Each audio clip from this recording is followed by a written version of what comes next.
Hello everyone, welcome back to the TJOmega channel for video number 902 in the daily streak. You will notice this is going to be my monthly Q&A video, but we usually do this at home because usually I have a night free to record. Turns out when the first of the month runs up against my weekly D&D game that can go past midnight, I run a little bit too short on time to actually get it recorded. So I'm going to try and get it recorded here at the toy shop. So you'll excuse me if I stop or if I accidentally miss a question in between cuts where I have to, where I have to pause the recording or whatever. I'm trying. This is about the best I can do for now. But needless to say, we are still going to be doing all the questions that got asked to me over the course of the month of January or February. Whew. But as always, if you have a question you want me to answer in the next one, which is going to be April 1st, that's going to be interesting, please leave them in the comments below. Remember, keep it short, keep it to one question each, keep it to a question that I can answer in a quick amount of time. I'm not going to have to stop and think about an entire series or toy line all at once. I want to try to get through these as fast as possible so the video doesn't take 4 hours. Keep it to TOS, keep it TOS friendly. And just mind your manners mostly. You should know how it goes by now. And we are starting with a question about D&D, where do I have any D&D character ideas you wanted to play but haven't had the opportunity? So yeah, I think every D&D player, if you've been playing long enough, always has backup characters, and there are just some that sit on the back burner forever. I've never been able to play a rogue. So I would love to break out one of my rogue concepts one day. I have a Warforged cleric that I only got to do for a one-shot. I'd love to bring him out and actually and get a full campaign for him. The way I put it is I don't have unused character concepts. I have 50 designs in Hero Forge I have not used yet. It's just a matter of opportunity and when to bust them out. Do you think we'll ever get a Masterpiece, Overlord, 6-Shot, and Sky Shadow? I don't... the problem with Masterpiece is it's not even done with the 84 cast. We don't have a Reflector. We don't have Jazz, who we're friendly with Porsche now, so that should be possible. I do think 6-Shot's one of those that could get out. I think 6-Shot's pretty likely, just on popularity and play value. Overlord... You can see how they've been avoiding the Japanese exclusive characters for Masterpiece. They want to do something that has cross-play, cross-marketing with American audiences. So that one's going to be a tall order.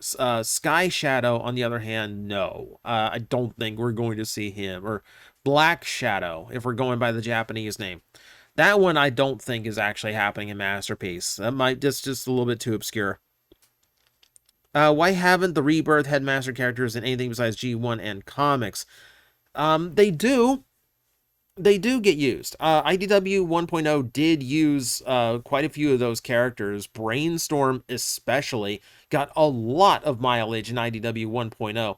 They typically just kind of get boiled down to normal Transformers and take away the Headmaster part.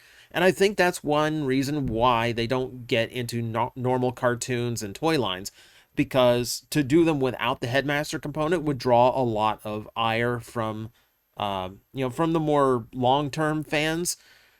Do them properly or don't do them at all is kind of a mindset when it comes to those. So, yeah, it's mostly just because the opportunity never comes up and there isn't really a way of easily using them and making fans happy at the same time.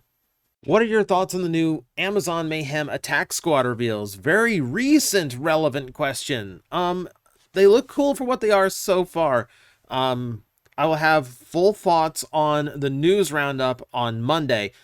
Suffice to say, I think Chop Shop looks really good. Breakdown actually looks better in that mold than Bulkhead does, but it's still not a great looking mold.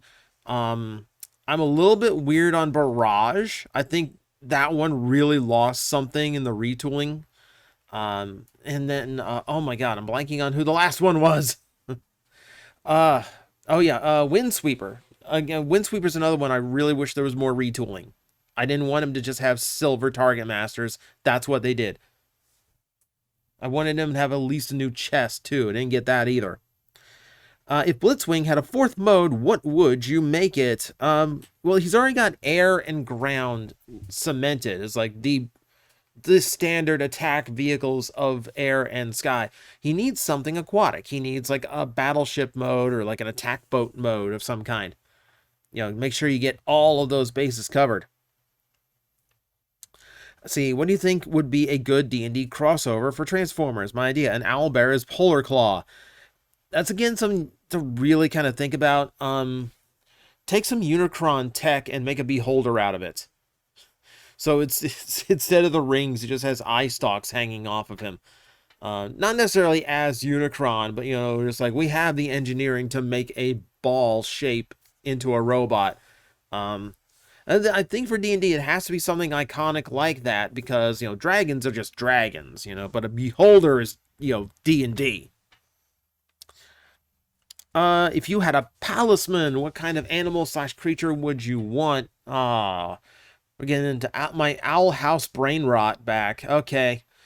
I'm not sure what exactly it would be for a palisman. I think like the joy of the palismans is you don't, you know, they kind of find you. They're not specifically like, you know, like designed after you. I mean, my animal is a turtle. So I would assume it'd be some form of turtle. Preferably maybe a winged one. So it's not limited by like turtle speed. What's your real thoughts on Nickelback?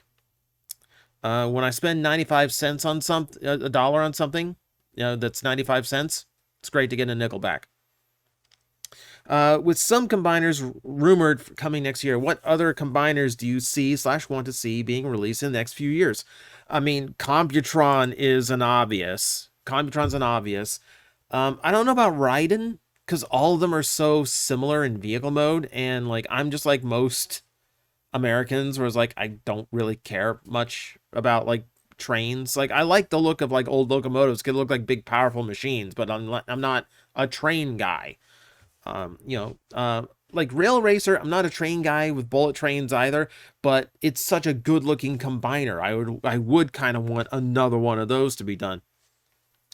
I mean, I think the one you listed here that I would love to see is Landcross, just because the engineering for something that is deceptively simple is so advanced for its time. I would love to have a modern version of that team.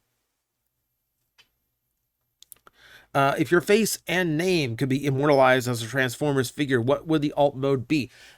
You know, I keep getting asked, like, what would the alt mode of TJOmega be? I don't know. It wouldn't be like a modern vehicle. It wouldn't be just like something as simple as like a jet or a car. It would be some kind of like sci-fi vehicle, like something you would see like battling Godzilla or something. Not even like a maser cannon, not even something like that, because that's still too like, you know, like you're, you know, looking at something that's like half tank, half jet kind of thing. I don't know. Like I had to sit down and draw it up because so many people ask. I'm like, we got to figure out something. What resource do you use for pricing Transformers for resale? So about the only resources really worth anything is go to eBay, search for something, and then go to advanced search and click on sold listings. That will tell you about as real-time results as you could possibly get what people are willing to pay for the thing you are currently trying to sell. Just look at the listings, find one that matches the condition yours is in, take the average, or, you know, if you really need the money, shoot for the higher end of it. If you're just looking to get rid of it, make sure it's a few dollars less, you know, or like a certain percentage. Usually when I list, it's about 10% less than what the top most price for it is, just because I want to make sure it gets sold. You know, I would rather lose rather than having it sit there for 6 months collecting dust and still taking up room in my life. I'd rather just get it sold and get it moved on and just go ahead and take the hit now rather than like sit on it for 6 months and then take the hit when I put it on sale. So yeah, that's your resource. It's sold listings on eBay. I believe in a previous video you mentioned you've seen a bit of Hell of a Boss. You've seen sister series has been Hotel. I've seen all of both series. I really do like both of those series. I I've told this to friends, and they don't believe me until they really talk to me. If you know me by my internet persona, if you know TJOmega, you don't know my real sense of humor. You just don't. You don't. Like, you're talking to someone who grew up on George Carlin, okay? Like, I know offensive material. Yeah, I get a kick out of both shows. Though, my preference would be Helluva. Has-Been's great. I like Helluva better. Would you be interested for future movies, shows, games, content, etc. for Punch Counter Punch to be personas of Sideways to trick the Autobots and Decepticons for Unicron and own personal gain? I kind of like Punch Counter Punch the way he is designed. I kind of like him as like an Autobot agent who is so mixed up in both his role and his dual identity that sometimes he's not sure what side he's really on. It's a more interesting dichotomy, because Sideways is just a treacherous character with his own agenda. Ultimately he's going to betray everybody and just do what Sideways does. Punch Counter Punch done right is far more unpredictable, which leads to a lot more story possibilities. When I did the Sideways video, I kind of struggled trying to find some kind of twist on Sideways that makes his head changing a little bit more necessary and a little bit more frequent. So I think Punch Counter Punch is in a nice little groove where he is. I don't think he needs to work the way Sideways does.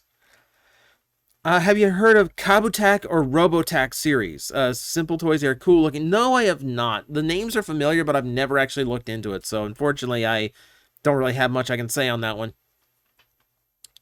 There are 13 GoBot molds made by Tonka themselves instead of Bandai, therefore owned entirely by Hasbro. Do you think we could get them? Do you think we could ever get toys based on those characters? So it really depends. It would depend on if Bandai had any process in the development, because they could have been made for the GoBot line, but it still could have been It still could have been Bandai who was doing the development for the toy. So legal weird area. Personally, I have not looked into GoBots myself to the extent that I would know what 13 you're talking about. I would have to look into that myself to see if something like that can be done. But I mean, on a technicality level, yeah. Technically, Hasbro would be completely in the legal right to do that. On the other hand, they're likely not characters that really are like big in the realm of GoBots, so might not be worth doing in the first place. It might just seem like half-hearted attempt. If there were a collaboration between AEW and Transformers, what toys would you want to see? So, we definitely need Young Bucks done up as Sideswipe and Sunstreaker. That's something that just has to happen. I'm trying to think of like good comparisons between Transformers and AEW wrestlers. I feel like Sting is Alpha Trion, like the old veteran who can still go, but is mostly just there to mentor. I'm still trying, man. I'm trying to God, there's another one where I have to sit and think about an entire roster from AEW versus an entire roster from Transformers. That is again one that's a little big for a quick Q&A video, but those are the answers off the top of my head, because I'm trying to think of who would Kenny Omega be, and I'm like, who compares to Kenny Omega even in Transformers? In Mega Man, do you prefer the slide or the dash? You can do more with it. X can air dash, double dash, upward dash. Mega Man, it can just slide. There's no such thing as an air slide. So, yeah, dashing. It feels better too. It just feels better to rush forward rather than go, I'm slipping on my back.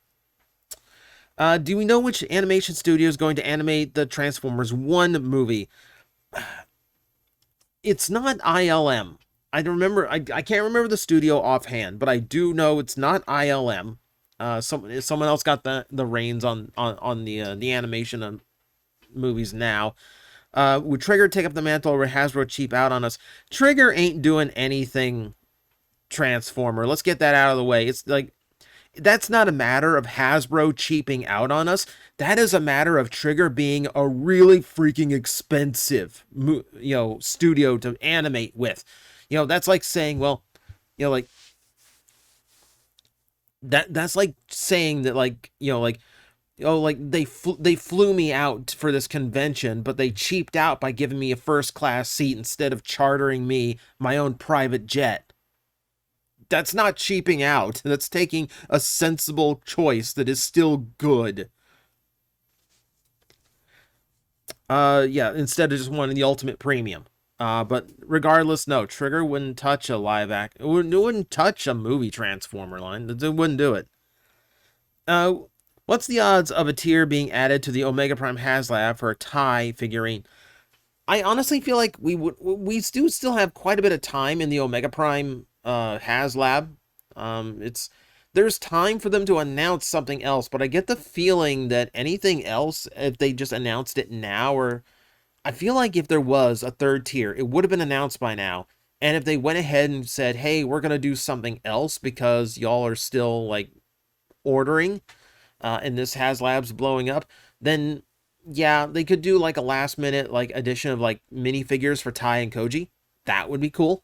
But that's far off. I'm not at this point. I'm not anticipating it. I think it's just. I think if there was a third tier, they would have already dropped it. With additions of Volcanicus to the ranks of the combiners, how long do you think until we have a Seeker combiner? We almost had that possibility. So we do have a combiner torso Starscream from Power of the Primes. And in Japan, they retooled an aerial bot to be Starscream. So it's not outside the realm of possibility. Technically, they could have just done a bunch of repaints and given it to us. The weird thing is that you have, it takes typically traditionally 5 for a combiner. But you have 6 Seekers, which means you would have to have a 6-piece combiner. So someone would have to become a pelvis, someone would have to become a torso. So they remain the same size, but they'd have to be vastly different in design. So as you start to like figure this part out, you're going to have to realize that the Seekers are all going to have to be unique designs, which now kind of goes against the whole Seeker thing. So that's actually a tougher nut to crack than it sounds like. Just because you have to figure out who has to be what, who's going to get compromised and changed, who's going to stay traditional, how is it even going to work? That's a really, really iffy one.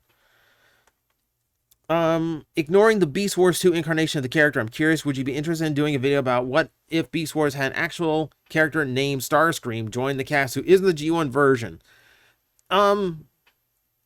If they would do a Starscream Beast Wars character, I mean, that's... I don't know. Like, I feel like that's just terror sore. And the thing is with like reused names from G1 and Beast Wars, they weren't anything like their original counterparts outside of like, I would even say Megatron is not like Megatron. Like Beast Wars Megatron's much smarter, much more maniacal, more efficient. He actually got wins from time to time. I don't know. I don't know how that would work. I don't know. Like, you either name a character Starscream just for the sake of naming him Starscream, or you make him like G1 Starscream, in which case you just have Terrorsaur. So I feel like that's kind of where it lands at the moment. Now, what's the most interesting, strange, or odd Transformers item you found at a toy shop or convention? I mean, that depends on your definition of, like, interesting, strange, odd. I mean, because I've found, like, Transformers, like, stampers from, like, the 80s of, like, Jazz and Bumblebee. I've seen, what all have I seen? I've seen the original Japanese Dino cassettes in person, in box. You know, that was an interesting thing to see. The thing about it is that, like, most of the conventions I go to, it's actually pretty rare to even find Transformer stuff. Like, I went to TFCon in Orlando. That's the first Transformer convention I have been to since BotCon in 2010. So I don't really see that many Transformers at like the anime cons I go to. And this year I will be going to TwitchCon in September. That's also not going to have a Transformer section. That's just going to be an artist alley and people selling anime stuff. So I don't know. I think that's I don't really have a whole lot of Transformer stuff I've really seen at cons, honestly.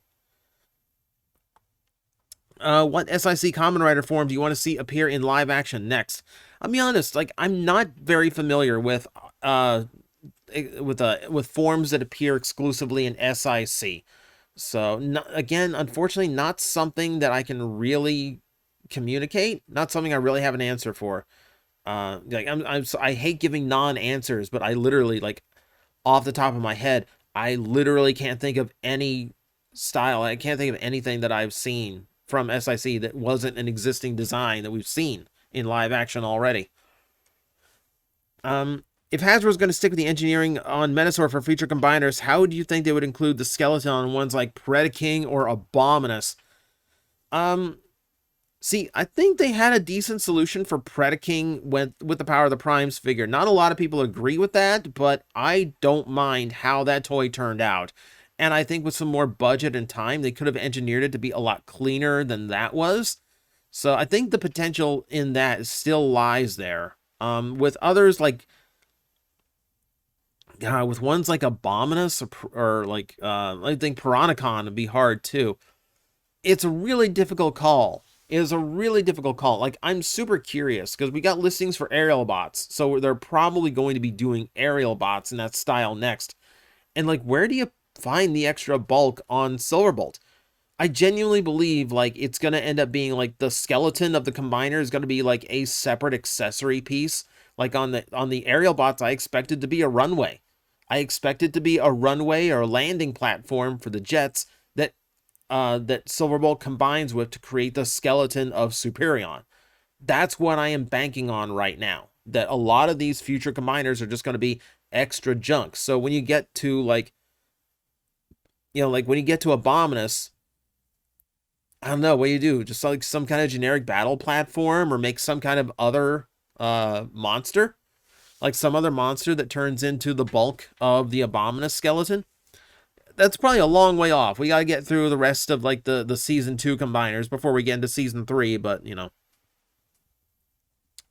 What would you think of a Beast Sideways character? But instead of minicons as headmasters, it was 2 Vok. So it would have 2 different skeleton-like heads that could switch back and forth. A reason for switching back and forth between Maximum Predacon would be to try to get both sides to destroy each other. Okay, so a Vok-powered Sideways to try and get the Beast Wars to end with mutual destruction. I mean, that could work. It's Sideways being Sideways, trying to play both sides against each other, but they're already playing against each other. I feel like the Vok are so powerful that they have far more direct methods than just encouraging the Maximals and Predacons to do more of what they're already doing to each other. I feel like that's not the Vok approach. I don't think you need a double agent to convince 2 sides who are at war to keep being at war. There's probably a better angle to a Sideways in Beast Wars. That one I'd have to sit and think on, but there's definitely something else there. How do you think Hasbro would handle a new animated Megs? Probably probably as a pre-tool for a G1 Super Megatron, because they are very similar in overall design, with Super Megatron obviously being more complicated. Yeah, I think at this point they would really just try to improve the complexity of the design in the first place, because that Megatron is pretty simple. So to do it as like a modern leader class figure, you'd have to throw in a bunch of new tricks to make it an interesting toy. And then, yeah, I would expect to see it down the line either as Super Megatron or, like, if you really want to make me happy, Obsidian from Beast Machines. That would be super cool as well. See, given Toho Legendary will never play ball, do you think a Godzilla crossover product would be good? I feel like we've talked about Transformer Godzillas on the Q&As before, and like, of course it would be cool. Transforming Godzilla would be awesome. I don't know if they would never play ball though. Like, we've had some really weird, like, out there things coming, from not only Transformers crossovers, but from, Toho now, who like signed off on Godzilla appearing alongside a bunch of rivals for a combiner. So never say never. Never say never. Like, you're talking about two of the biggest, because because Convoy is like a legacy character in Japan as well. You're talking about two Japanese icons, coming together, and that's not out of the realm of possibility. See, if Hasbro were to make their first animated Power Rangers, would they really think of licensing and importing an existing animated tokusatsu, say from China? No. No, absolutely not. Absolutely not. If Hasbro was going to make their first animated Power Rangers, they would have no need to like borrow footage from an existing animated tokusatsu. Number one, the visual quality of those shows tends to be terrible compared to what is on American TV. So, no, for starters. Two, for fact, if Hasbro was going to do animated Power Rangers, they'd take it back to Mighty Morphin. They wouldn't bother with, coming up, they wouldn't bother borrowing, new Super Sentai designs or borrowing any other footage. They would just make their own Mighty Morphin show again, reboot the whole thing so they could sell the most popular designs in new, like, modernized forms and bank on nostalgia and kids at the same time. That's literally the only strategy that makes sense for Power Rangers. So yeah, they ain't borrowing a show for that. They're not. Would you like a Yu-Gi-Oh! Transformers crossover figure from Hasbro if they could get the license from Konami? Maybe doing a heavy retool Transformers to Megatron, Blue Eyes White Dragon. Yes. Yes, on numerous. So if you do it so that a Blue Eyes White Dragon transforms into a, potentially from a Transmetal Megatron, that would technically work. I would absolutely buy that. I would also buy it as a Red Eyes Black Dragon. What else I would buy? I would buy just vehicles that could transform into characters like, like a jet that turns into a Dark Magician. So that's where you get the hats, the nose cone. I would buy something that transforms into the Blackluster Soldier. That's my personal favorite. So absolutely, I would want that. Once the Lost Light gets a Titan class figure, which character should it include as miniatures other than the main characters? I mean, they're the main characters. Like, who else could I say? Like, two halves of Star Saber? I mean, it's gonna be those super miniature ones that came with the Arc included, or that were made for Unicron, right? So it's not gonna be like, oh, like we're gonna get a transforming Nautica out of this. No.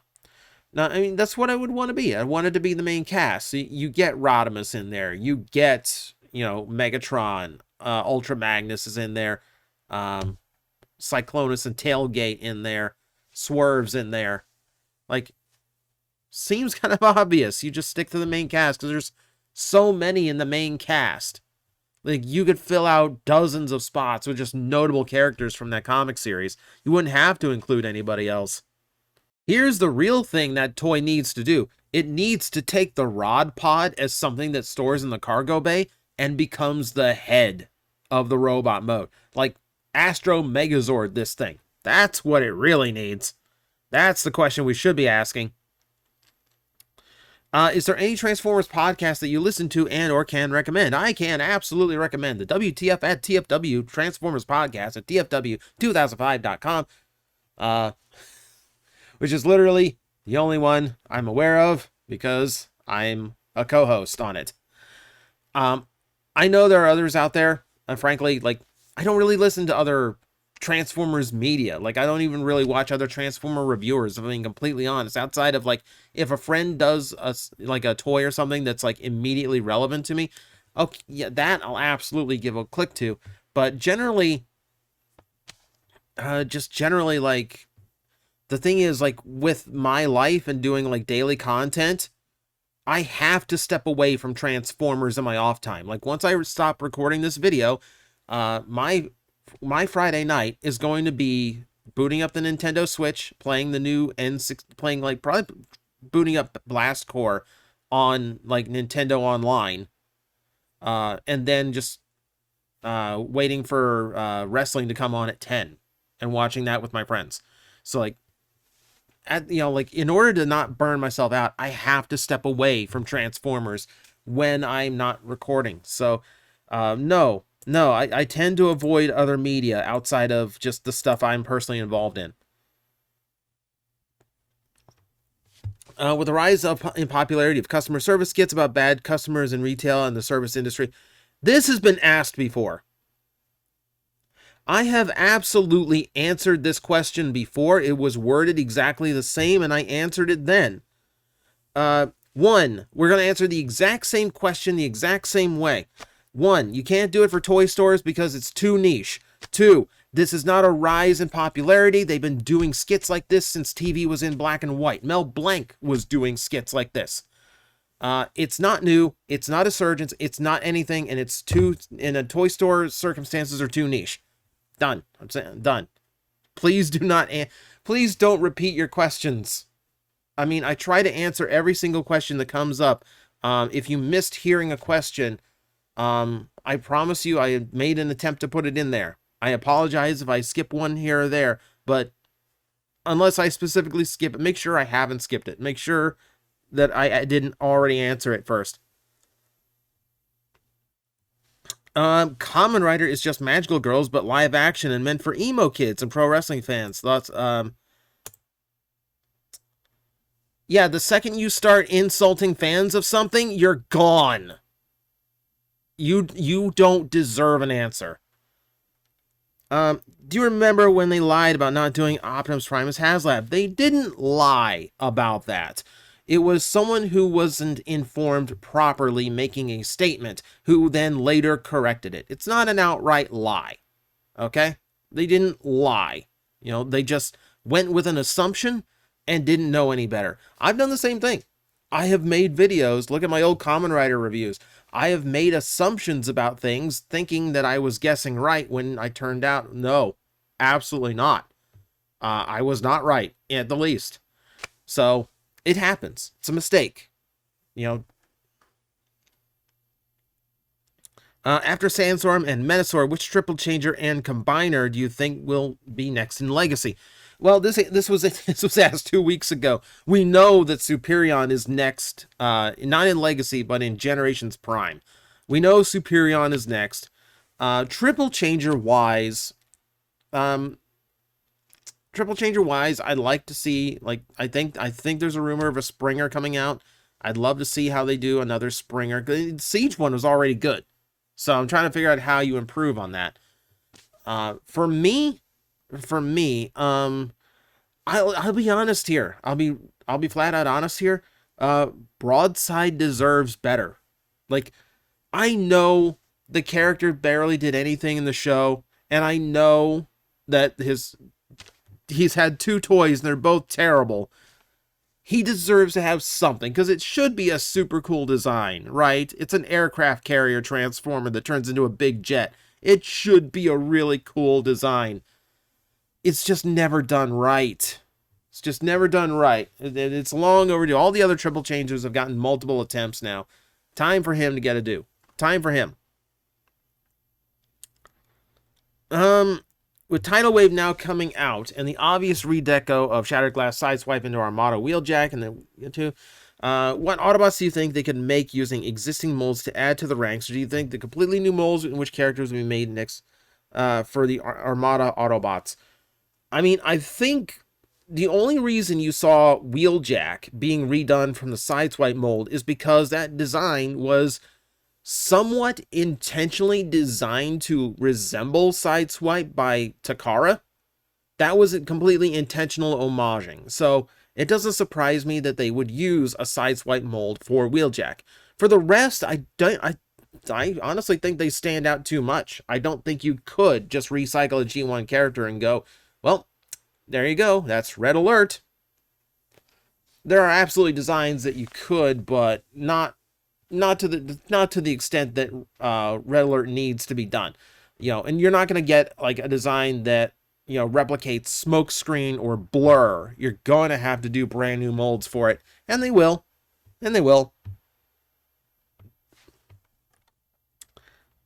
Let's see. You asked two questions. I'm sorry. Went against the rules. How do we get out of a time loop? How do I get out of a time loop? How do I get out of a time loop? How do I get out of a time loop? How do I get out of a time loop? How do I get out of I was going to read them all.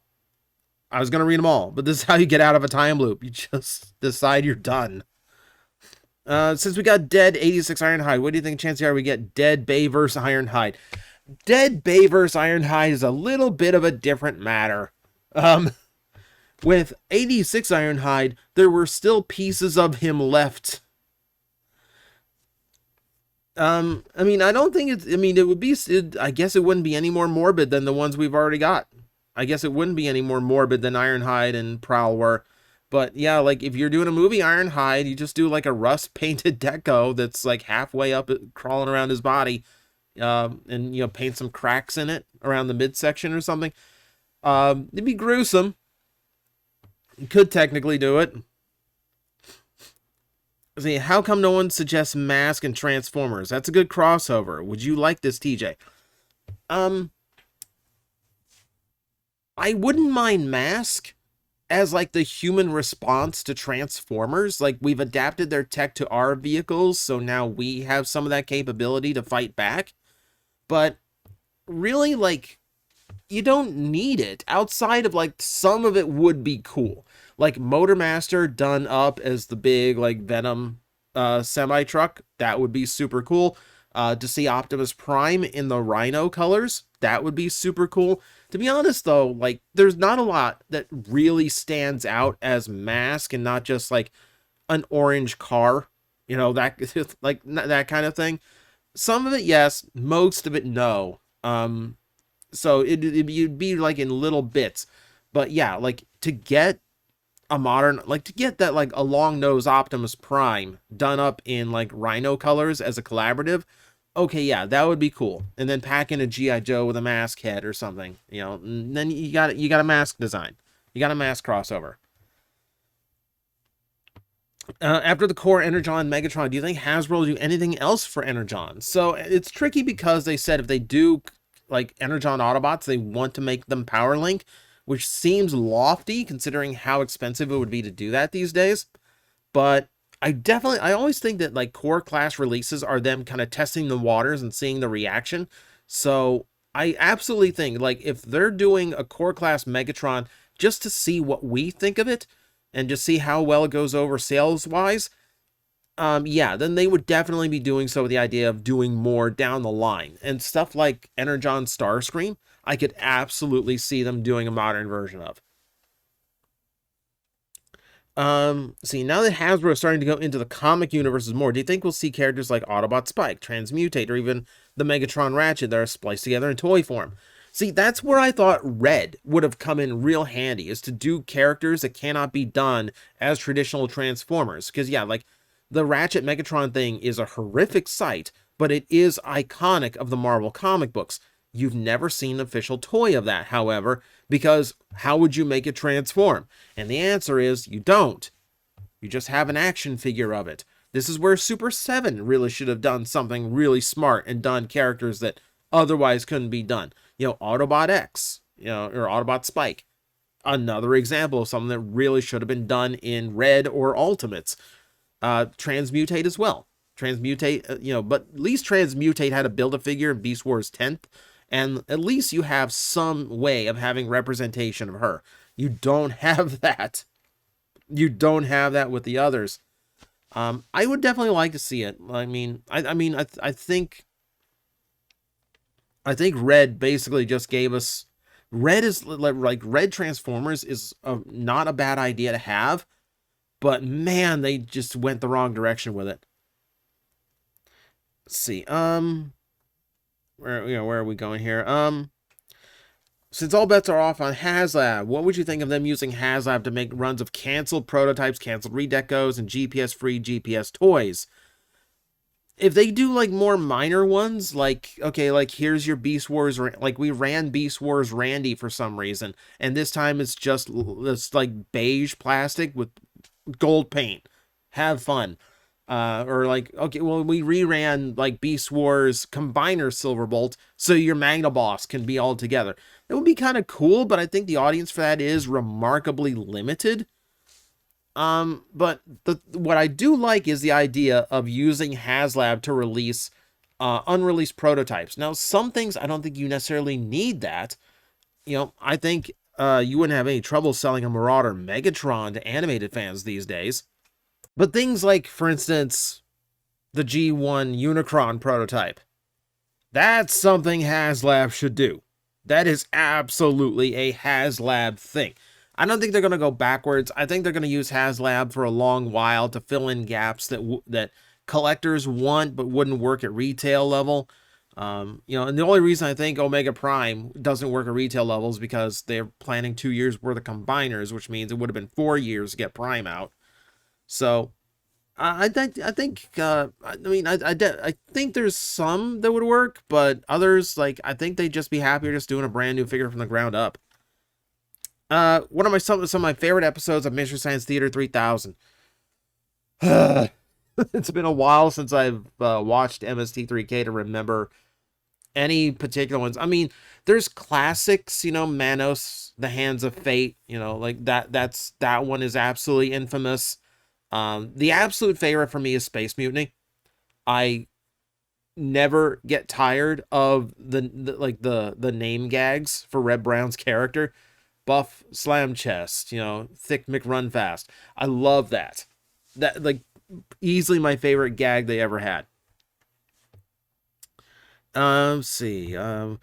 What better things did Springer have to do that night instead of dying? I don't know. I don't know the man's personal schedule. Maybe he had a Dungeons and Dragons session that night. I don't know. I mean, it's Springer. Like, it's probably like he probably has like the equivalent of like a Transformers workout to get through. I just imagine him doing like the equivalent of pumping iron, and just like getting the meathead side of him out that night. See, do you think they should make more Earth mode figures for Transformers that never had an Earth mode, like the Legacy Chromia? It could be interesting. I mean, they've started doing that a little bit. Elita 1's got an Earth mode now. I mean, I love to see it go either way. You know, to use the character, like, to use, like, you know, Cybertronian versions of characters that we never saw in Cybertron, I think leads to some fun designs. It really kind of depends on what you do with them, you know, like RC. We've seen modern motorcycle RCs before, and that tends to work out well for her, even though she's supposed to be a car. When Earthspark did RC as like an old muscle car, that kind of looks cool. I have no idea how you intend to turn it into an RC, though, because it seems like a very bulky vehicle for her. I don't know. Again, like, it's not a bad idea in theory, but it really just depends on what that Earth mode is and how well it's executed. Like, beyond that, I'm willing to let them try just about anything. Have you seen the Cybertronian mode of Optimus in the OG Marvel comics? No, I have not. I mean, we addressed this in a previous video. My knowledge in the Marvel comics just isn't that great. It just isn't, unfortunately. So a lot of that gets by me. A lot of that escapes me. See, what Quick and TJOmega original idea would you like to see as a subline that could be supported by a cartoon or comics or Shatterglass, others? That's not a quick thought. That's not a quick thought. I'm sorry, that's not a quick one. You're asking me to come up with a toy line. That's not appropriate. And my voice is giving out, and I think it's still, like, I'm only halfway done. What are your thoughts on the Gundam franchises, including some of the most recent stuffs? So, I understand the Q&A videos are very long. and that many people ask me the same things over and over. But I feel like the one thing that keeps getting asked of me that no one seems to pay attention to in any of these Q&A videos is, I don't like Gundam. It's too serious. I don't want political nonsense in my giant robots. I just want my giant robots. I liked Wing when it was on because it's cool and new, but going back and watching Wing, I fall asleep.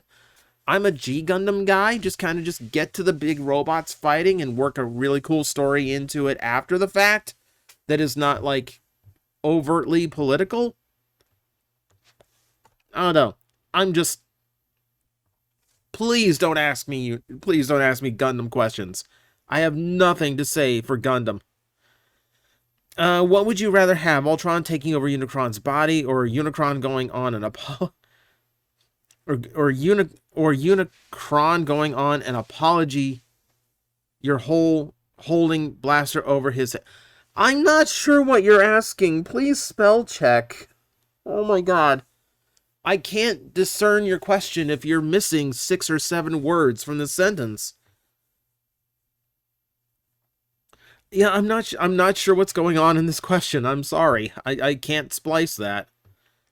Are you considering going to TFCon in Baltimore later this year? When is TFCon Baltimore? Okay, this is gonna drag the video down, but like I am also just supremely curious all of a sudden. So I'm not as it's relevant right now. I'll let you know I can't make it to TFCon LA because I couldn't get the week off of work, unfortunately. Which is really upsetting to me.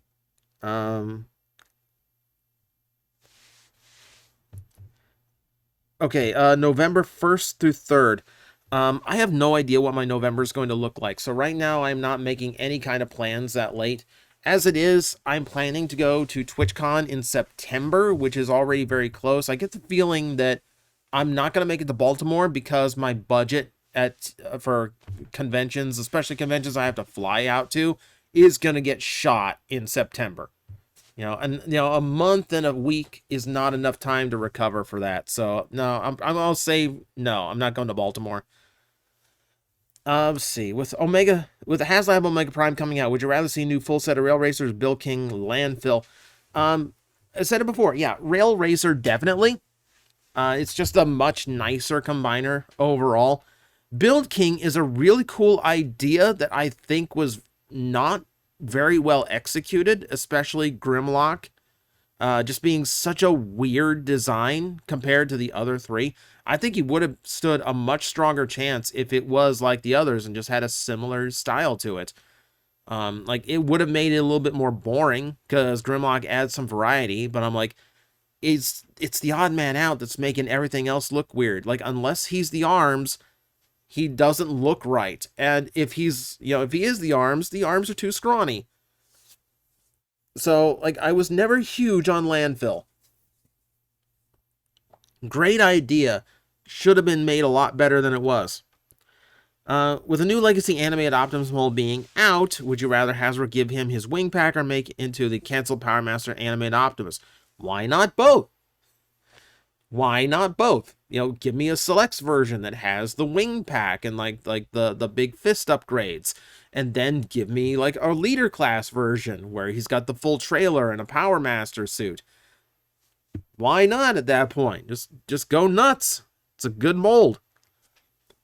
If Star Trek The Next Generation crossed over with Transformers, how would the Enterprise... who would the Enterprise D turn into? See, a lot of people get this idea with like crossover designs that like, oh, well, this thing should turn into Bumblebee. This thing should turn into Soundwave. No. I much prefer crossover ideas to create brand new characters that aren't just like, because if I'm doing, for instance, if we did that Back to the Future DeLorean and we specifically made it to be like Sideswipe as the DeLorean, then it's not going to be its own thing. It's just going to be Sideswipe cosplaying as the DeLorean, which undervalues it, right? Like, I think it diminishes it. I think being its own unique character makes it a cooler experience than just, hey, it's Sideswipe in gray, which, you know, being a remold, it's already kind of fighting that. But you get my point. If the Enterprise D is going to transform, I don't want it to be Cosmos just because Cosmos is a space shuttle. That's actually kind of a dull reasoning to make, that spaceship into somebody. Um, so like it would, like, for me, it'd be far better just make them original, like make it a brand new character. That just seems like the more logical way to go about it. Favorite Bumblebee toy. So that's hard. Like, Bumblebee's had a rough go, and like that's another one where I have to like sit and think a little bit, because there's been like hundreds of Bumblebee toys, and let's be honest, a lot of them don't turn out that great, because I think Hasbro realizes Bumblebee's going to sell no matter what, so they can kind of go cheap on it. And like he can be like he can be the toy that gets budgeted for the sake of the rest of the wave. Like the Netflix one is cool, but I don't like the part forming. I had the first Masterpiece one, that was decent. Like there's something weird when my brain immediately thinks that like the favorite one was my childhood Bumblebee, which was the Pretender Bumblebee, because it's a squat little nice looking Volkswagen Beetle that turns into something that looks like a buffer version of Bumblebee. It was, is it the most it's not an articulated figure, it's not show accurate, but you know what, it was fun, and it's the one I have the most memories for, so let's go with that. Let's see. Do a Batman Transformer design. It like beavers. Those are certainly words. Would you sell your custom 3D printed cyber keys in your online shop? I've explained this one too. The original 3D model for that was designed by Trent Troop, and in order to sell that, I would have to I would actually have to license the 3D model from him. All I did was modify it to have my logo instead of the logo for Giant Planet. I would rather design my own from the ground up. That way I don't have to split the money with anyone, because frankly, if I had to license this or like do like a revenue split with another creator, I would make like $1 per key, which is not a whole lot considering how much time and effort it's going to take and how much material it's going to take to do that. So no, the key I gave out at TFCon, that is specifically a TFCon exclusive if you met me there. I don't want to take that away from anybody. I don't want that to be like, oh, well, now he's just selling them online, so this one's not special anymore. No, that's your keepsake. That's your proof that you met me. There's only 50 in existence. Congratulations. If I sell one, it's going to be a completely original design that is all me.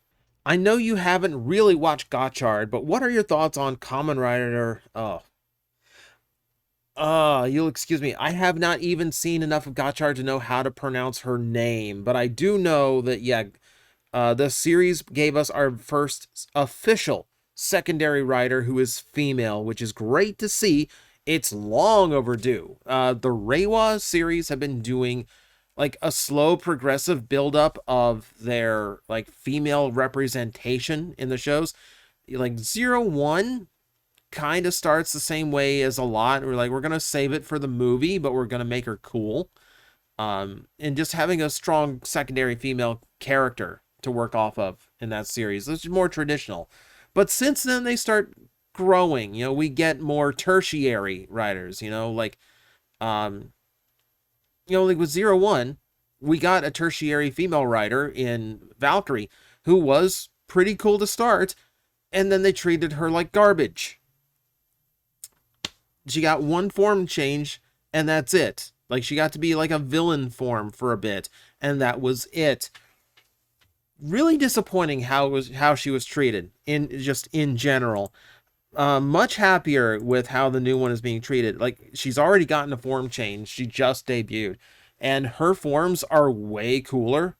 like we got unicorn, like Gotchard is like Steamliner and Hopper One, so like a cartoon grasshopper and like a cartoon evil train. What are hers? A unicorn and the sun, which sounds cooler to combine. Cerberus and the moon, which sounds way cooler to combine. So I'm happy that she's being treated well. I'm hoping she gets full secondary treatment, like final forms that come close to the ultimate form of the lead writer, that kind of thing. Be really nice. It'd be nice to have a female with a final form who, wasn't confined to a movie Valkyrie and didn't lose immediately Valkyrie. What toys, not including Geo and Ironhide, do you really like but people hate? Mine are Kingdom, Rhinox, and Power of the Primes, Rodimus Prime. I don't have a problem with, like, I'm kind of with you on Power of the Primes, Rodimus. Like, I think that's a really cool toy. Like, even the base Rodimus, I keep saying, is, like, the best Hot Rod toy that we've had in a long time. I think just as a Hot Rod toy, you can make an argument that that is even better than the 86 Hot Rod. But as I'm trying to think if there's anything else where like bad toys that I like. I feel like that is a full video that I could fill out if I sat and thought about it long enough. Like there's a video where it's like, here's 10 Transformer toys I hate but everyone else loves, and here's 10 Transformer toys I love that everyone else hates. And that's a potential. We save those are ideas that we write down and save for a rainy day. But no, for now, I'll just say that, yeah, I'm kind of there on that Power of the Primes Rodimus. I like that toy. See, if Galvatron's ship ever became a Titan, should she still be named the Revenge? Yeah, like, that's the canonical name. It never really got mentioned in the movie or in the cartoon, but that's the canonical name. It'd probably be Decepticon Revenge. But yeah, that would work. Let's see.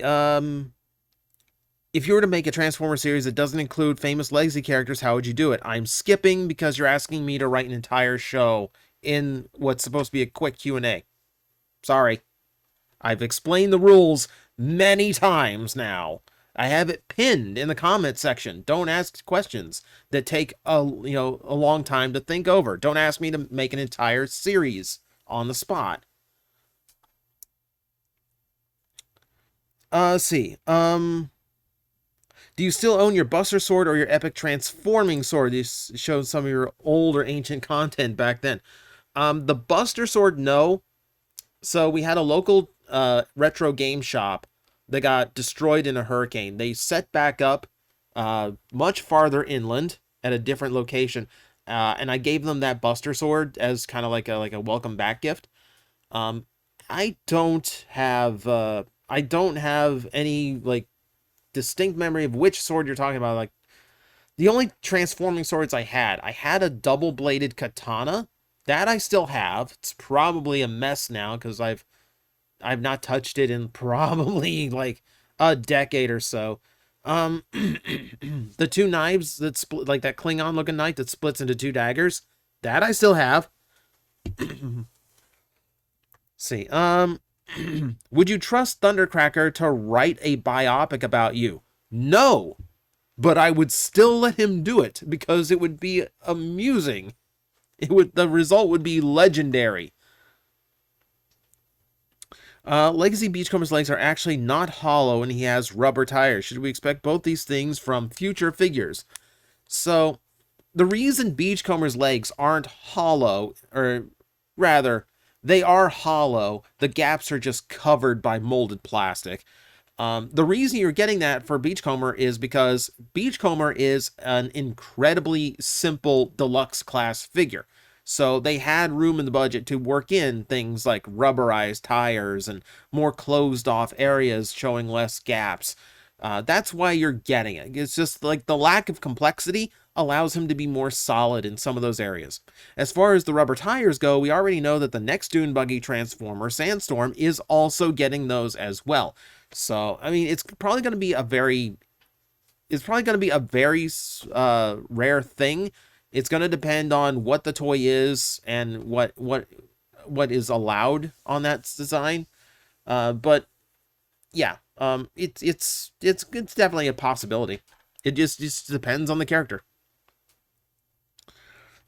See, if you could commission it to be done, would you go for animated season 4 being made or trans tech for after Beast Machines?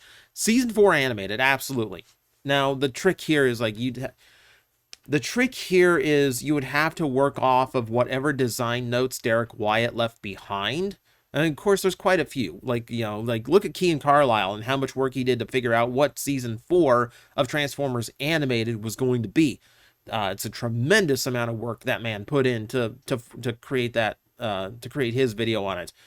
Yeah, and there's a ton of groundwork for season 4, and I'm sure you could get Marty Eisenberg to finish it up and like write a cohesive story and finish off the whole thing.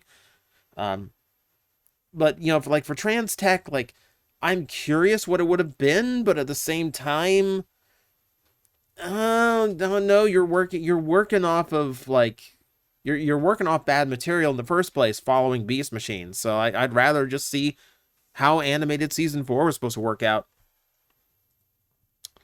Assuming writers remember them, do you think the Lost Light crew could theoretically pop up in any currently running Transformers media?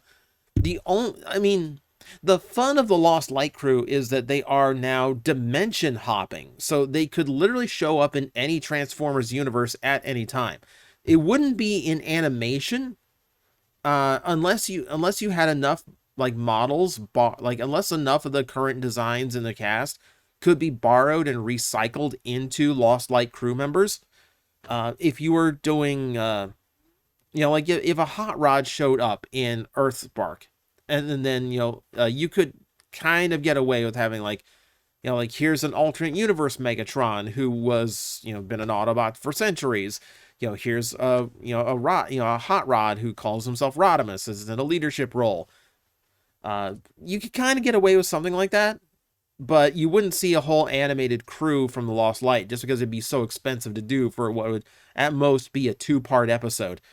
As far as comic books go, keep in mind, it's not just if they remember them or not. There's also rights issues. There is things like that that might not be accessible because certain writers wrote it and have some level of like royalties involved, or some character designs that IDW or Hasbro would control that they wouldn't want the new license they're using.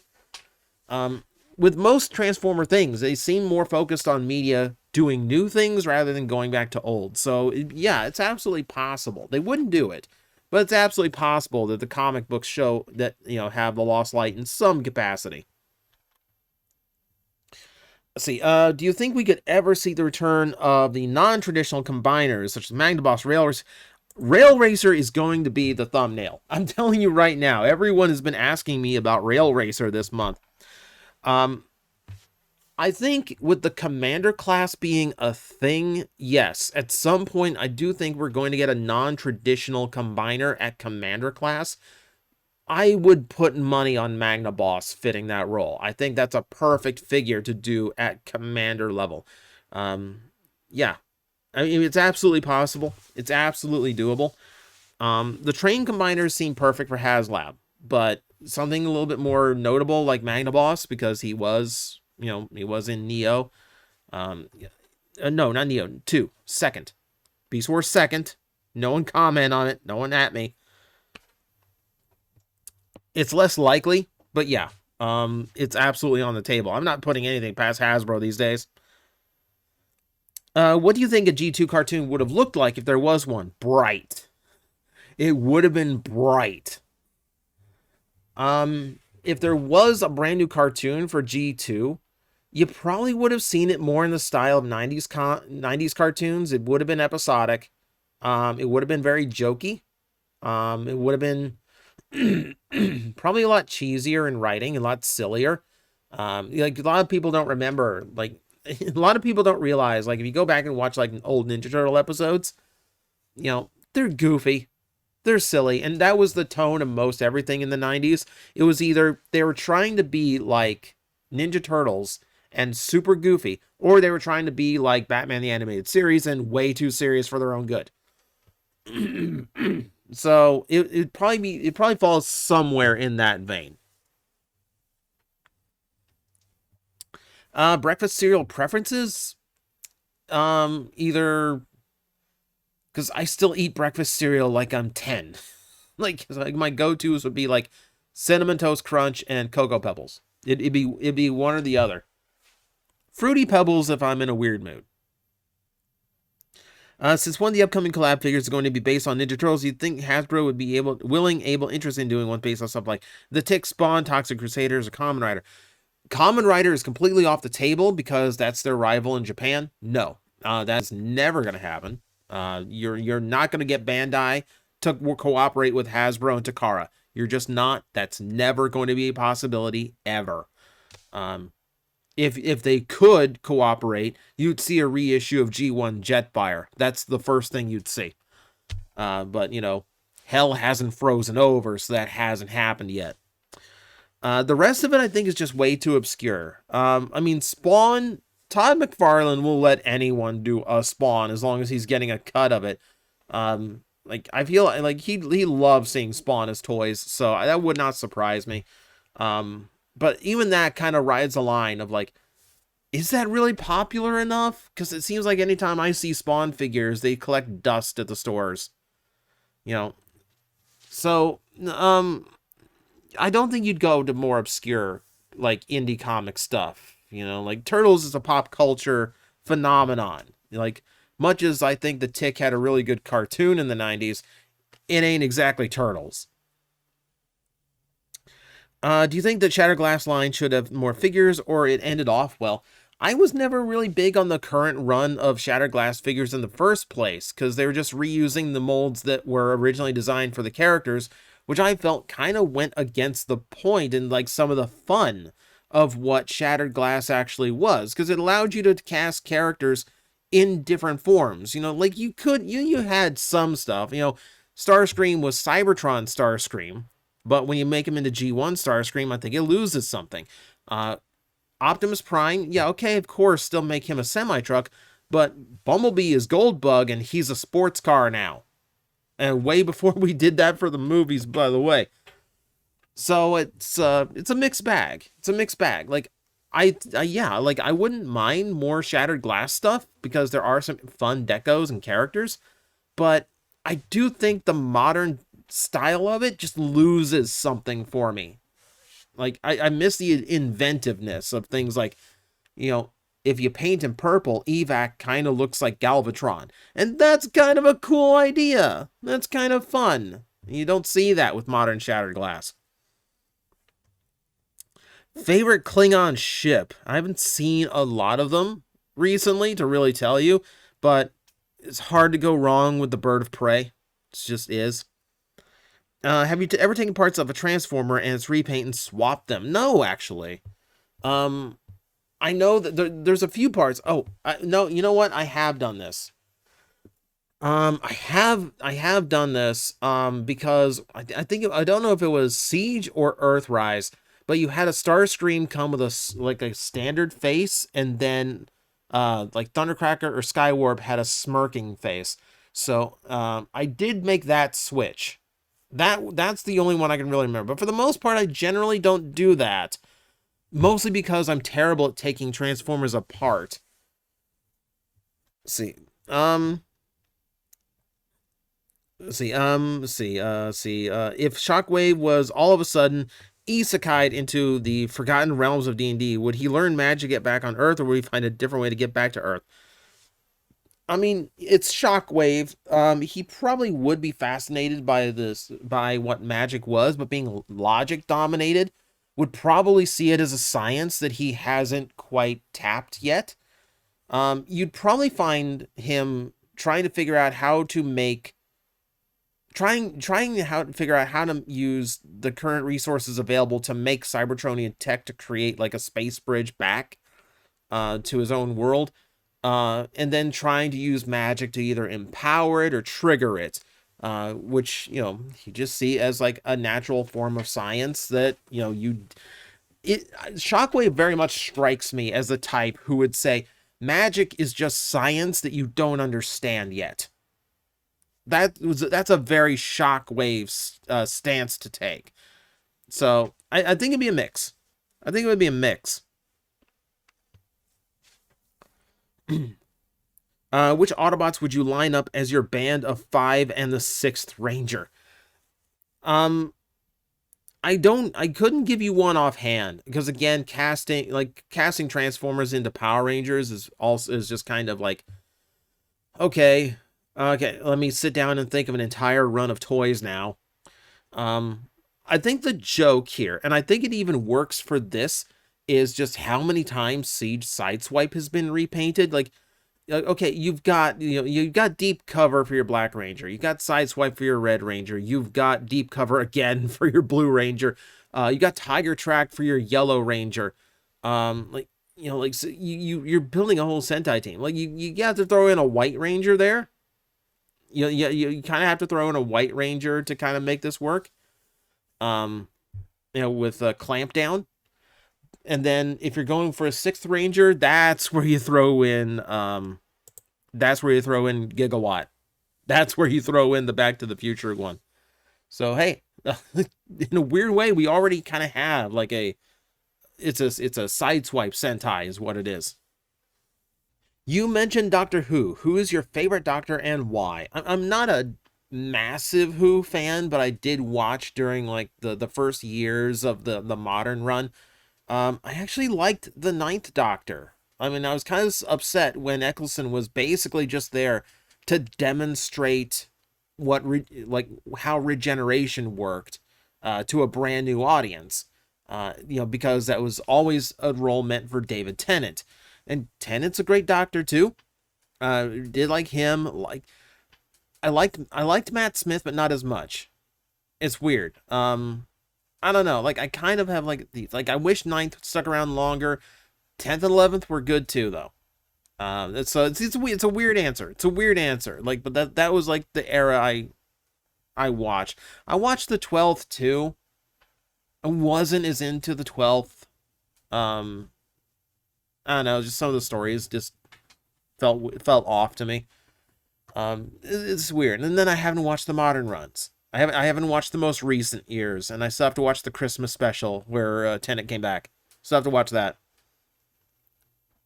If the Omega Prime HasLab is a success, do you think the next HasLab will be Car Robots, Robots in Disguise, Gigatron, Megatron, or do you think Hasbro will just go with someone else? It's really hard to tell, because we never thought that they would go with an Optimus Prime and HasLab, and now here we are, and it looks like it's going to be the most successful HasLab they've ever done. I don't think we're going to do Gigatron that way, if only because you're very limited about what you can do with stretch goals on that one. Also, it is going to severely limit you. Like, Optimus and Magnus do have repaint options. I think they denied themselves, but really those were outside of the normal scope and ultimately kind of obscure repaints. So they're probably not the best things to have gone with. On the other hand, you have to do Gigatron at retail because you have to do Devil Gigatron. You've got to be able to do both. So I really feel like Gigatron, RID Megatron, is destined for Commander class. That feels like the right slot for him. Because at some point, Selects will have to do him as Galvatron. Do you think Elita should be a Voyager, short Voyager / tall deluxe, or just a tiny deluxe like Netflix and Legacy have been? It depends on the Elita you're talking about. If they want to do one based on the G1 cartoon, I wouldn't mind her being a deluxe, just as long as, you try to avoid as much backpack as possible. If you're talking about like Earthspark Elita, then yeah, a small-ish Voyager that has more engineering room to get rid of a lot of that big truck vehicle bulk. That would be my preference there. So it's going to depend on what series, and it's going to depend on which Elita. How possible do you think it is to re-release the original Beast Wars Transmetals, specifically with metallic paint instead of the VAC? That's a tricky one because I feel like if Transmetal molds were available, they would have been part of the Walmart reissue runs because that is still very popular incarnations of those characters that would have been better, better toys to sell rather than like Canine and Retracts, you know? So there's possibility there. Like, it's possible those molds just aren't available anymore. You got to remember, a lot of those big Transmetal molds were pretty heavily used. Rat Trap's mold especially, because they released not only the blue version, there's also like a white and orange version that came out in Japan. I think there's another version on top of that. They reused it for the 10th anniversary as well. So it's a very well-used mold. And like some of the others, like Cheetor, also had plenty of runs.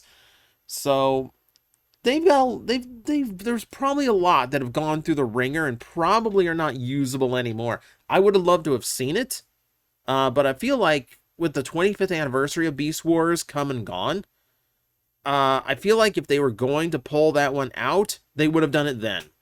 I think these days we're just kind of like trying to clamor for modern Transmetals, however that has to happen. Let's see, in your personal opinion, regardless of popularity, history, whatever, what is the one character made specifically for the IDW comics you want to escape the rest of the franchise to appear in anything else?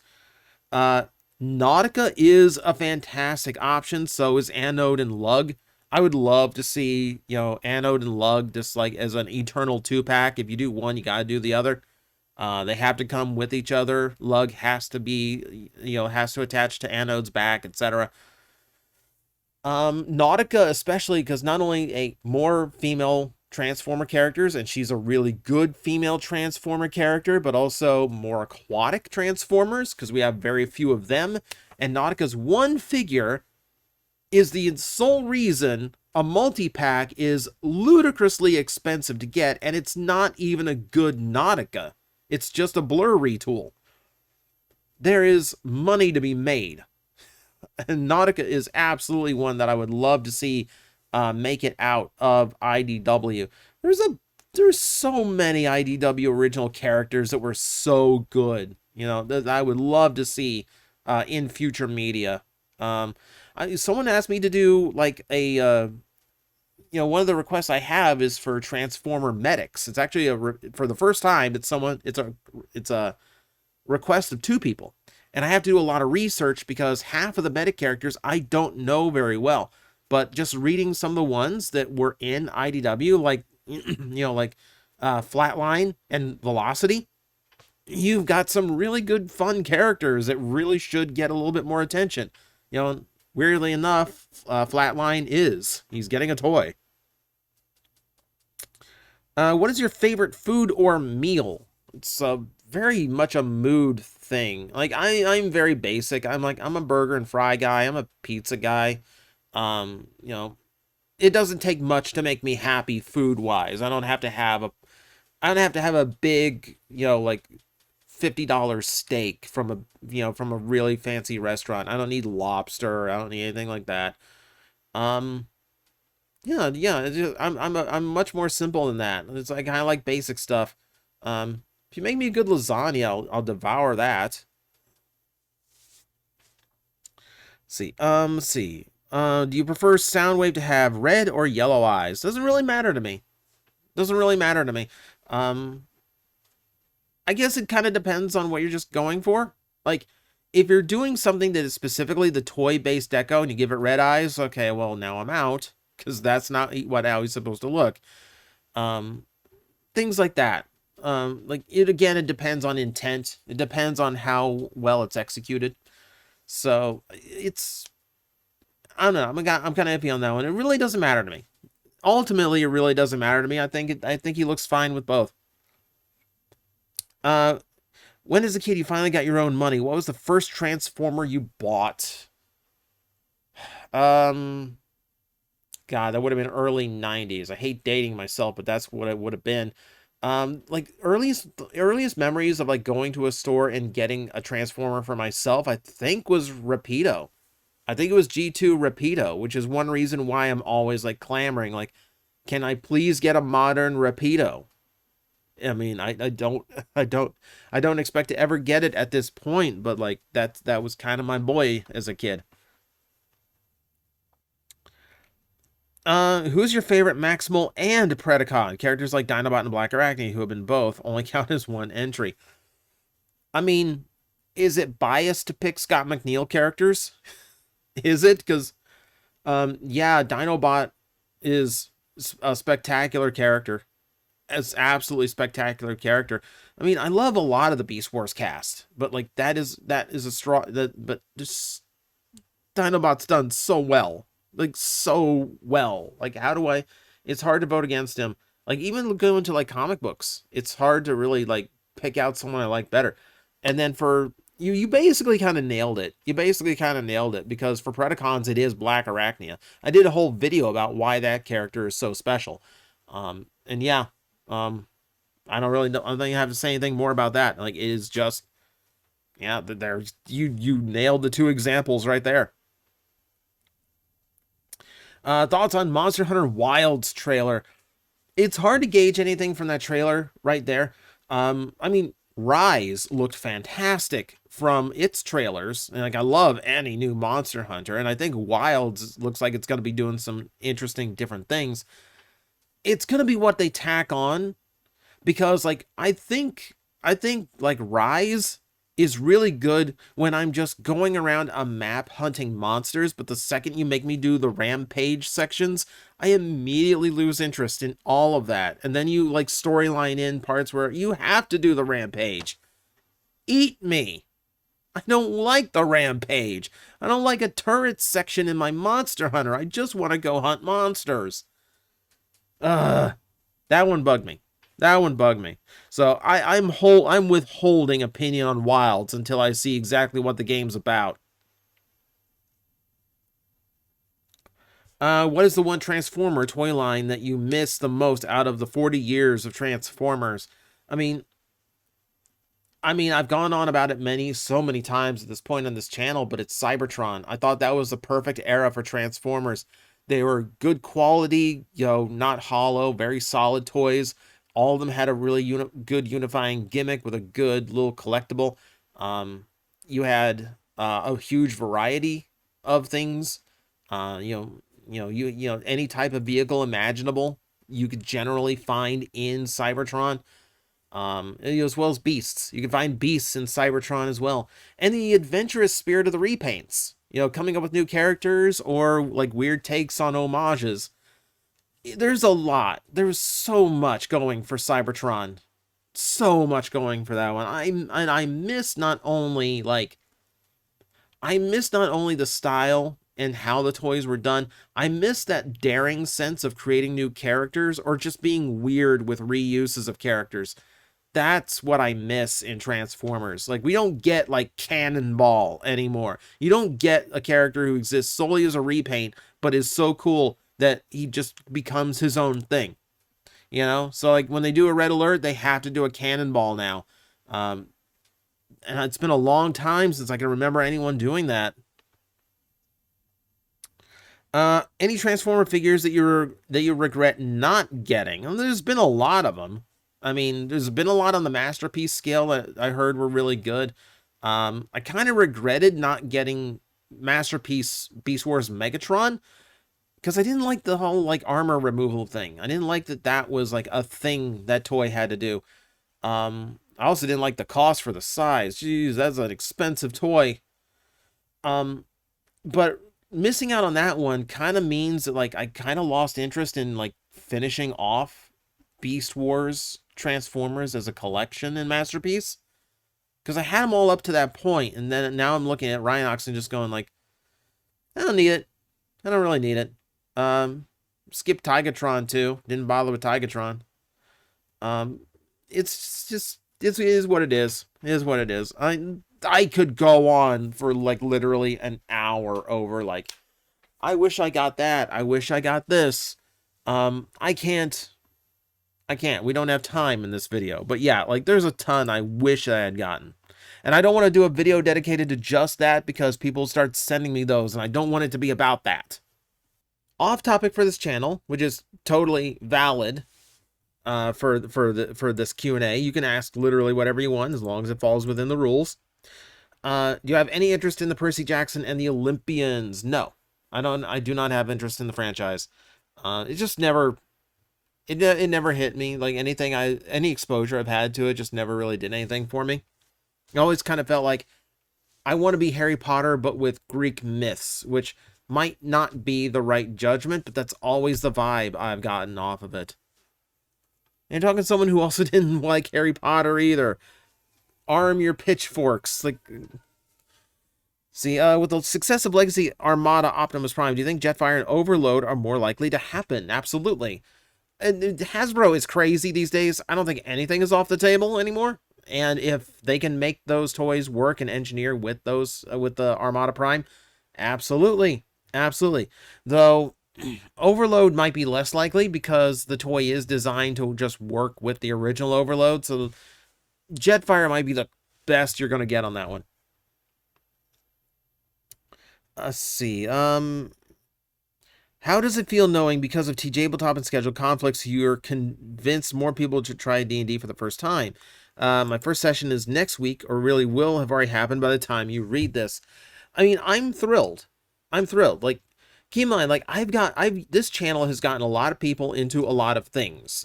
Transformers is the obvious, but I've had a lot of people over the years tell me that I got them into Kamen Rider. And if I helped guide you to something that you enjoy and you have fun doing, and you discover a new passion through me, that's fantastic. Like, I love being able to direct people to things they're really going to enjoy. You know, I wish my D&D projects got more viewership because, you know, like TJOmega tells what I think are some really good stories. And I think we're doing a really cool stream on scheduled conflicts. And I would love to see more of an active response to those endeavors. Because, guys, D&D is a lot of fun. It's an improvisational story that, you know, you get to play and be involved with and make decisions in. You know, it's your story that you're crafting. And if you're watching it live, it's completely unscripted. We could say or do anything, and we don't know what's going to happen. So it's engaging. I just overall love it. What's your favorite Super Sentai Robo? No surprise if you know my favorite Super Sentai, but it is basically it is Daiboken. It is basically any form of Daiboken from Bokenger. Aside from just really liking the aesthetic and especially the play of the toy, I love how the toy is genius in its engineering in that it can do so many things. But when you throw you have this 5-piece Megazord and then you throw 5 more vehicles onto it, and it gets a lot bulkier, but it doesn't get any taller. So, it just feels like everything compacts and combines really, really well with it, which is it's a really cool look. It's a really cool set of toys. A lot of fun. And just overall, I just like the look and the aesthetic, even in the show as well. So, whether you're talking about favorite in show or favorite in the toy, same. Who do you think is the most trustworthy Decepticon or Predacon, least trustworthy Autobot and Maximal? Could definitely do some thinking on that one. I mean, there are Transformers that ride the line. You know, here's the thing. Thundercracker in action, if you could actually make friends with him, he is not really behind the Decepticon cause. He doesn't really like what they're doing to Earthlings. He follows Megatron out of fear. So that's a strong potential for one that I could trust in a pinch. Oddly enough, Swindle, if you're paying him enough and he knows you're good to pay him more, yeah, Swindle's going to do whatever you want. Swindle's going to do whatever you want. So it depends on the motivation sometimes. And money's a big motivator for some. So in a weird way, yeah. As far as least trustworthy Autobot, we talked about him before in this video. Punch Counter Punch. Because he himself kind of gets lost in his own mission. Sometimes he kind of loses track of whose side he's on and what his own beliefs are. That that's hard to put faith in after a while. That seems like a liability. What are you expecting out of TFCon 24? There's a lot of there's multiple TFCon 24s. Like there's one in LA next week, which unfortunately I won't be able to go to. There's one in Baltimore, which I don't think I'm going to be able to go to. So yeah, I guess I don't really have any expectations, just because I'm expecting to watch from afar, sitting on Twitter, just watching everyone have fun, meet the VAs that I always wanted to meet, and just be sad. As bad as it is, I'm probably just gonna stay off social media that weekend, because it's like I was making every plan to be there. I was really excited to go, just to get shot down. Yeah, I don't want to think about TFCon. Did I back the Omega Prime HasLab? Yeah, I backed it right away. I've learned a long time ago, just even if you only have a passing interest in it, back it right away. Because even if you get it and you like regret it, even if there's like a regret feeling to the purchase, you're gonna make back so much money just selling it. You're just gonna make all of that back and then some. So it's, even if you're only like kind of interested and you're not really sure if you're gonna want it or not, if you can spend the money, if you can afford to be without the money, then just put the pre-order down, and if you don't want it by the time you get it, sell it. You're going to make a profit. If Thundertron were to have a parrot, would it be a normal parrot, or would it be like Iago from Disney's Aladdin? I mean, it'd definitely be it'd be like a more vocal parrot. It would have a mind of its own, because it's a transformer parrot. It's not just going to be repeating. I don't necessarily think it would be like Iago. It's going to depend on what Thundertron's characterization is. I mean, I don't think you characterize Thundertron as Jafar, you know? So there is that. Iago's funny, but I wouldn't want him repeated as a Transformer. Let's see, who from the Unicron trilogy would you like to see be updated? All of the above. The obvious ones are Hotshot and Starscream. It's two of my favorite designs. And beyond that, Scourge. Because Scourge is such a cool design that is very limited for some reason. Like, for whatever reason, they didn't really try very hard to give him really good articulation, which is really unfortunate, because, like, compared to the rest of the line, he does feel kind of brickish at times, especially in the shoulders. I'd really love another take on him. Commander class Cybertron Scourge. Give me. Let's see. Do you think Hasbro should make Studio Series 86 Commander class Blitzwing with improvements from Legacy figure, where I got improved Magnetoid? I don't think Blitzwing, because here's the thing: if you make him a Commander class, that's cool and all, because he's going to be way more complex. But Blitzwing, physically and canonically, is not a big enough character to justify a $90 Commander class toy. You know, I feel like, yeah, his legacy figure could have been done better, but I still think it's overall pretty good for what it is. And if you're going to do any kind of step up to make him larger or better engineered, then you're better off not including him in the legacy line as a commander, as anything. You should just go straight to Masterpiece. You know, at that point, if you're going to talk about stepping up Blitzwing, just make a Masterpiece version, because that's really what you want at that point. You want one that has the budget and the engineering to do everything and make it extremely clean at the same time. Yeah, so don't bother with the commander at that point.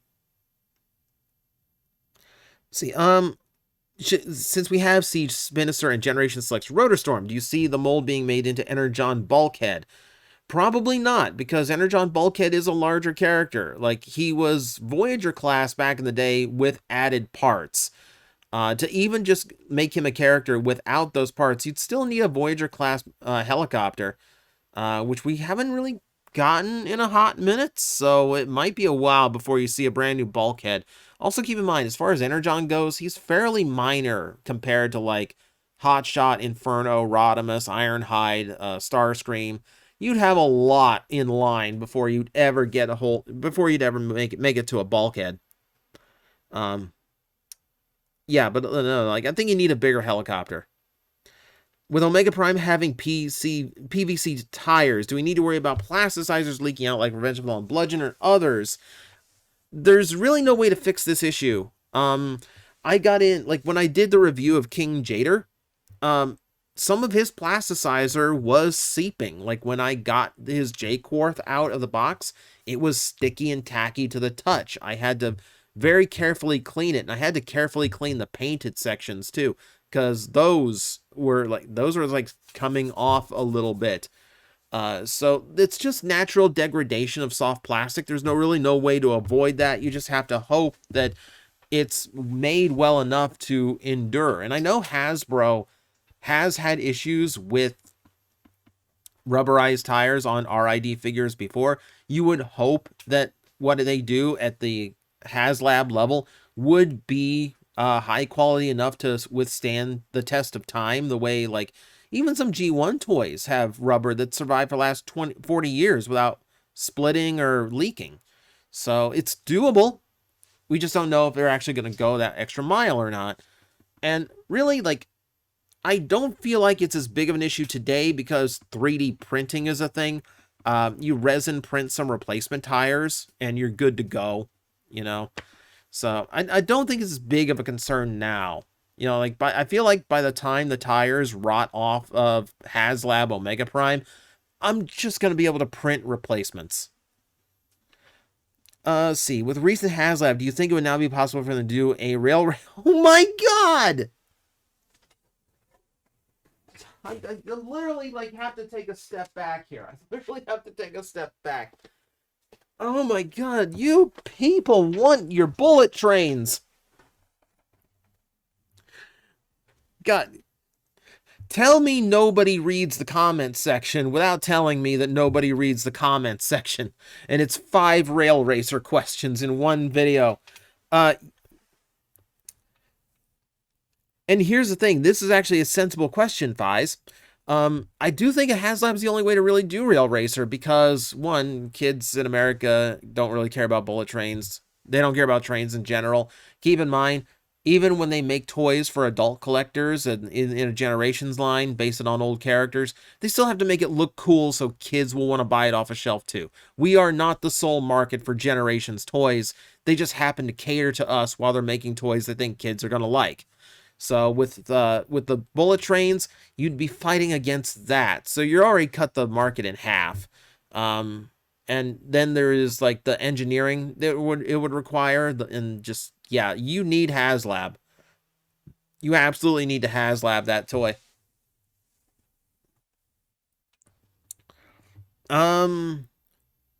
Question. Has anyone seen the Fire Brother Squeaker? I have no idea what that is, so I'm gonna go with no. What would be the funniest thing in your opinion to come out of a Mattel and Has2 collab? For me, and Hasbro collab. For me, it'd be the Parasites becoming official Transformers. Any Barbie. Like, I think that's the big thing. Like, it would be the most hilarious thing for me to see, like, 2 of the biggest toy franchises ever do a toy together, and it's just like, it's not. I almost feel like Barbie is where I would accept the RC thing, where, like, she turns into her, like, pink Corvette or something, but it's all just a backpack, so you still just have, like, a normal looking I keep wanting to say RC. You have a normal looking Barbie. It's just a Barbie doll, but it just, like, it can fold up and a car wraps around it, you know? I would almost I would get a genuine kick out of.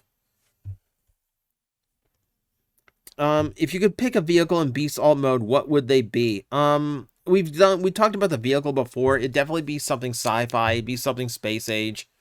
It'd be something that would need its own original design. I can't really describe to you what the TJOmega vehicle mode would be. The Beast mode answer is always the same. It's a Griffin. I want to be a Griffin. If you do fan art of me, someone asked me, like, and I'm terrible at getting back to Facebook messages because I hate Facebook. Someone asked me over my Facebook page, like, what vehicle mode do you want to see fan art of? And, like, my honest answer is just make whatever you want. like, if you're the artist, you're the imaginator. You come up with it yourself. I want to see what you think of. But yeah, if you're doing a beast mode, Griffin. If we see Energon style combining come to Generations toy line, would you want it to stick to just the Autobots for the originals or expand to legacy characters and Decepticons? I don't think I want it for legacy characters, though they probably would do the same thing they did with Combiner Wars and sneak a few in there as retools. That part wouldn't surprise me. But I would absolutely be in favor of extending the Energon gimmick to the Decepticons, because that opens up a ton more possibilities. And also, if it's a line-wide gimmick, it is a far more likely possibility than if it's just a segment of that toy line. The same way, like, everyone was a headmaster in Titan's Return. Oh, I'm sorry, Titan Master. And that worked, Okay, all of a sudden, Hot Rod is a headmaster. Great. No one really questioned it because it was a line-wide thing.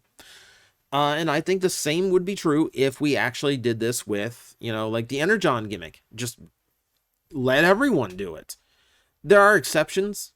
I don't think it would work on some characters just because physically they don't really have the stature for it. Energon Starscream, I'd really just rather be a really nice-looking Jet Starscream toy. He doesn't need to have that combination gimmick. But I would love to see it expanded if they do it again. Which versions of the minicons would you prefer for future Transformers TV series, Armada or Cybertron? They're essentially the same. Because in Cybertron, they're really just like, you only get to see them like as like actual dedicated companions once we get to the giant planet. Beyond that, they're mostly just the human sidekicks. Which is, how some of the minicons were in Armada. I don't really think there's enough difference to really designate that, to be honest. The only thing I would want modern minicons to do is not be the focal point of everything like they were in Armada. I don't want to see them fighting over certain teams just because they want the weapons. I want them treated like actual characters or actual partners. I don't want them treated like, they're basically super mushrooms from Mario. By the time, once Energon, once Armada's reaching its second half, and there's some you don't ever see outside of their combined weapon mode. What's the point then? Like, then you're just, like, if you're trying to save them from Decepticon slavery, but you're still just keeping them in the Skyboom shield formation all the time, are you any better? Honestly, are you any better? Because I don't think you are. Which character from Cybertron deserves to get more mainstream attention? We've the aforementioned Scourge. Because he was also a unique take on like a Decepticon kind of character. He had an honor code to him too. Which, kind of let him do the Dinobot thing eventually, but it took him a long time. Took him a long time to make that turnaround. If I'm thinking of anybody else, Signal Lancer. Can I get away with saying Signal Lancer? Honestly, if there's anyone from that show that I really don't think gets enough credit, it's Landmine, because that was the kid appeal character of that show. It wasn't Hotshot. Hotshot was doing the racing. It was Landmine that was connecting to the kids first. And it's a very rare construction vehicle that isn't a Decepticon or a Constructicon. It's someone you could absolutely pattern into, like, just his own kind of character, And I think we don't get a lot of construction vehicles and Transformers anymore because they figure, like, if we're going to do them, we're going to do them as Constructicons. So a lot of those characters kind of get lost. We got Wedge. Or, no, not Wedge. No, yeah. No, not Wedge. What's his name? Scoop. We got Scoop. And that was about it. So, yeah. You could definitely... That's a direction you definitely want. I want more Landmine type characters.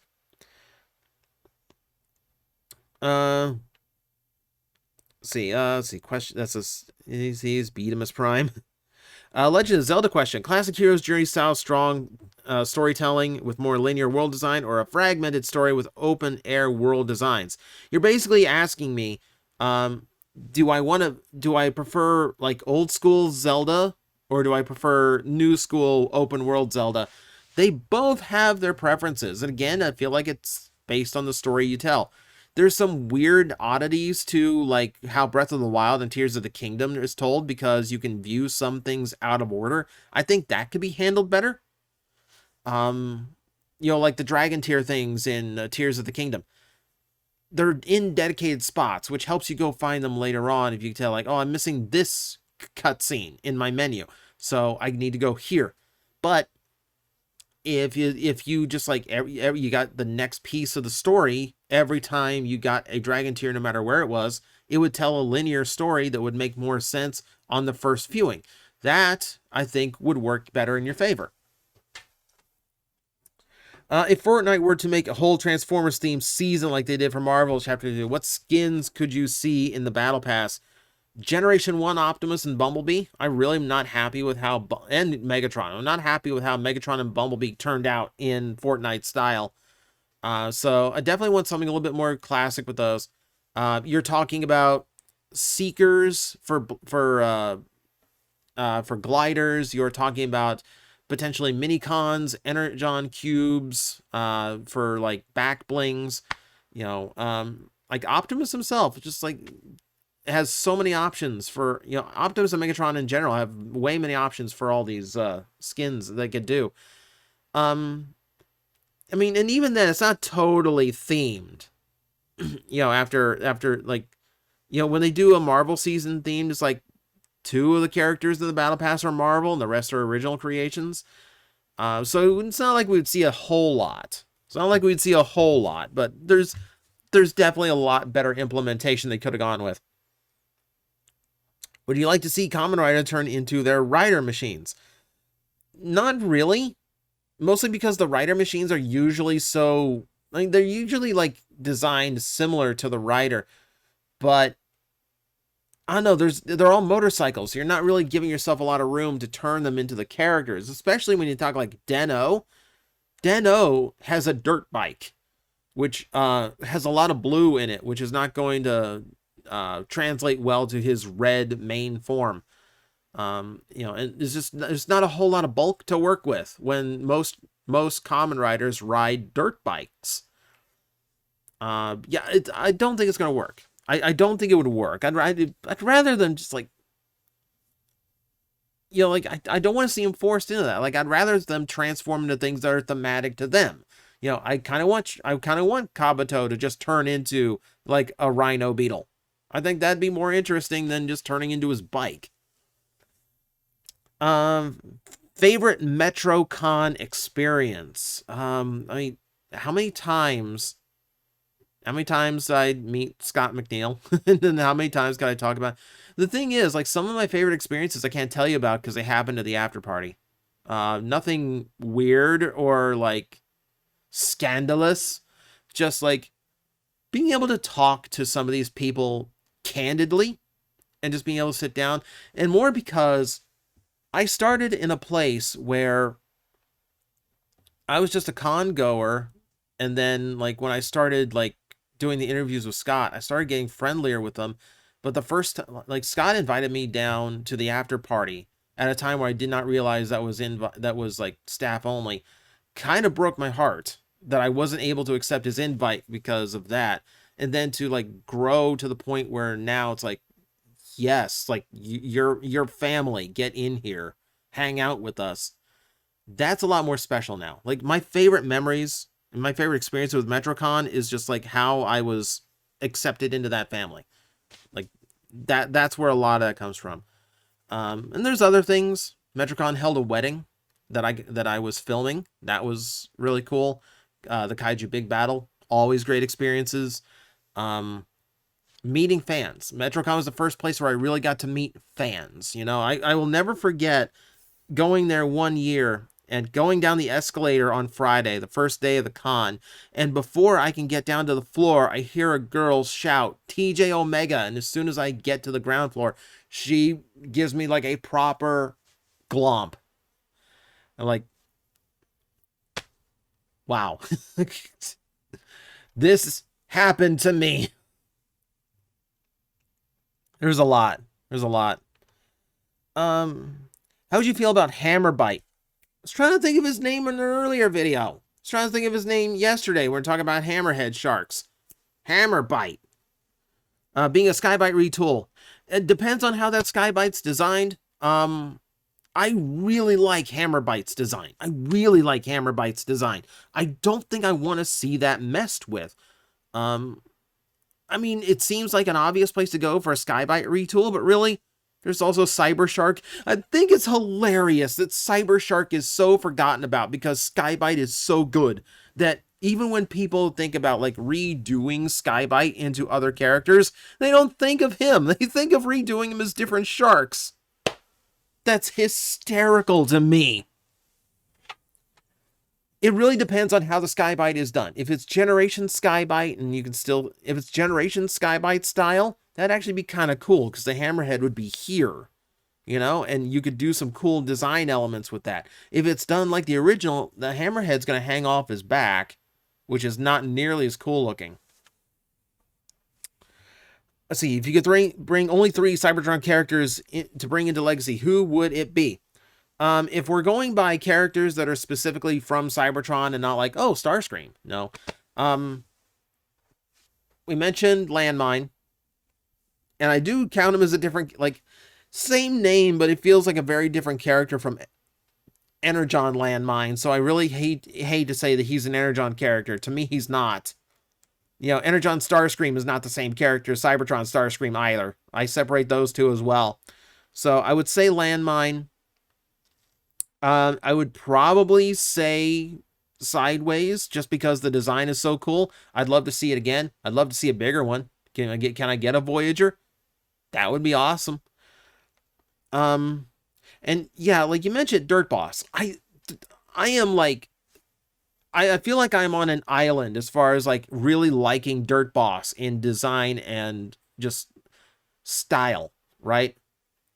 I feel like it's just me. And like Monster Trucks is like an area of Transformers we never get to do. It's the one vehicle that we never touch because the engineering on it is impossible. I would love to see him again. Minor of a character as he is. Could a Lost Light style animated series with Rodimus as leader work, or is hate for him too strong? I really think most people are over the whole hating Hot Rod thing.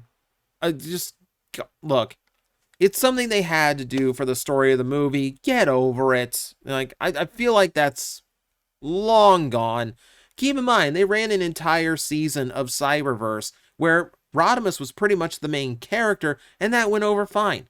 Lost Light, he's like the main character. He's the captain of the ship. And it's one of the most beloved runs of Transformer comics ever.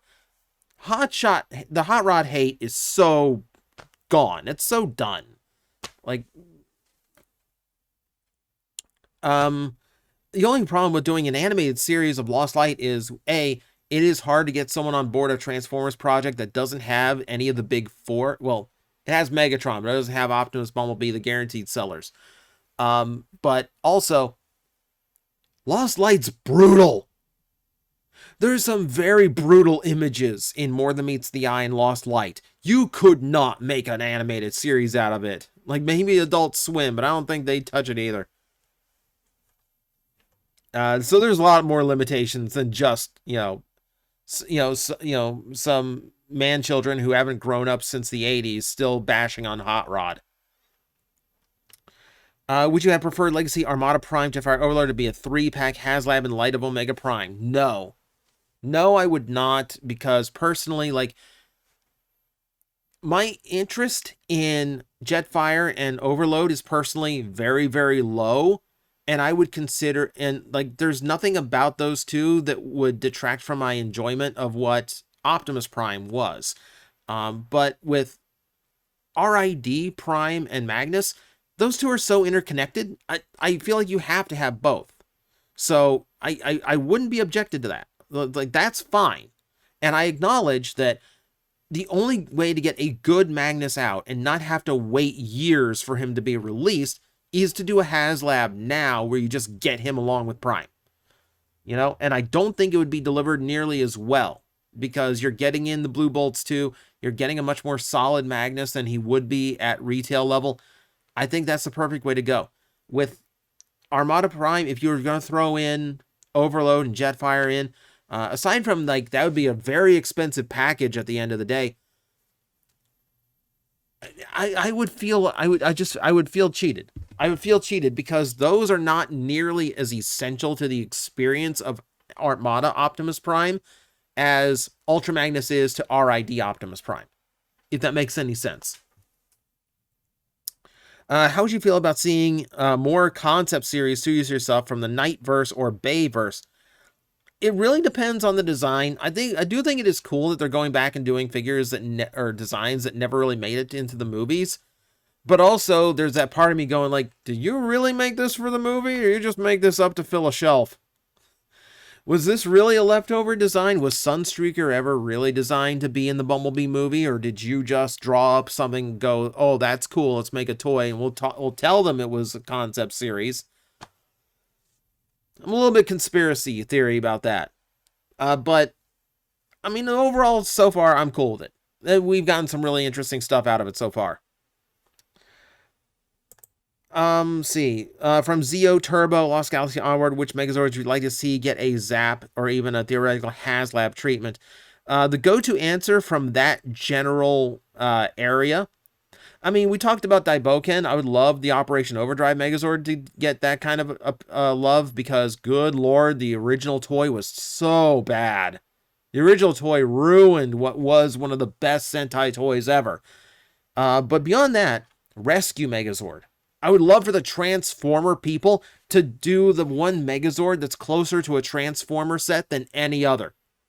There's the one I want. That would be cool. What if Hasbro do a story where all the cartoonists merge into one timeline? You could have G1 characters, but some hold be replaced permanently with alternate versions, Prime RC or Armada Starscream, like a Crisis on Infinite Earth of the Transformers. No. Way too big, way too complicated. You're throwing way too many ingredients in the pot, and you're losing the narrative on that. No, absolutely not.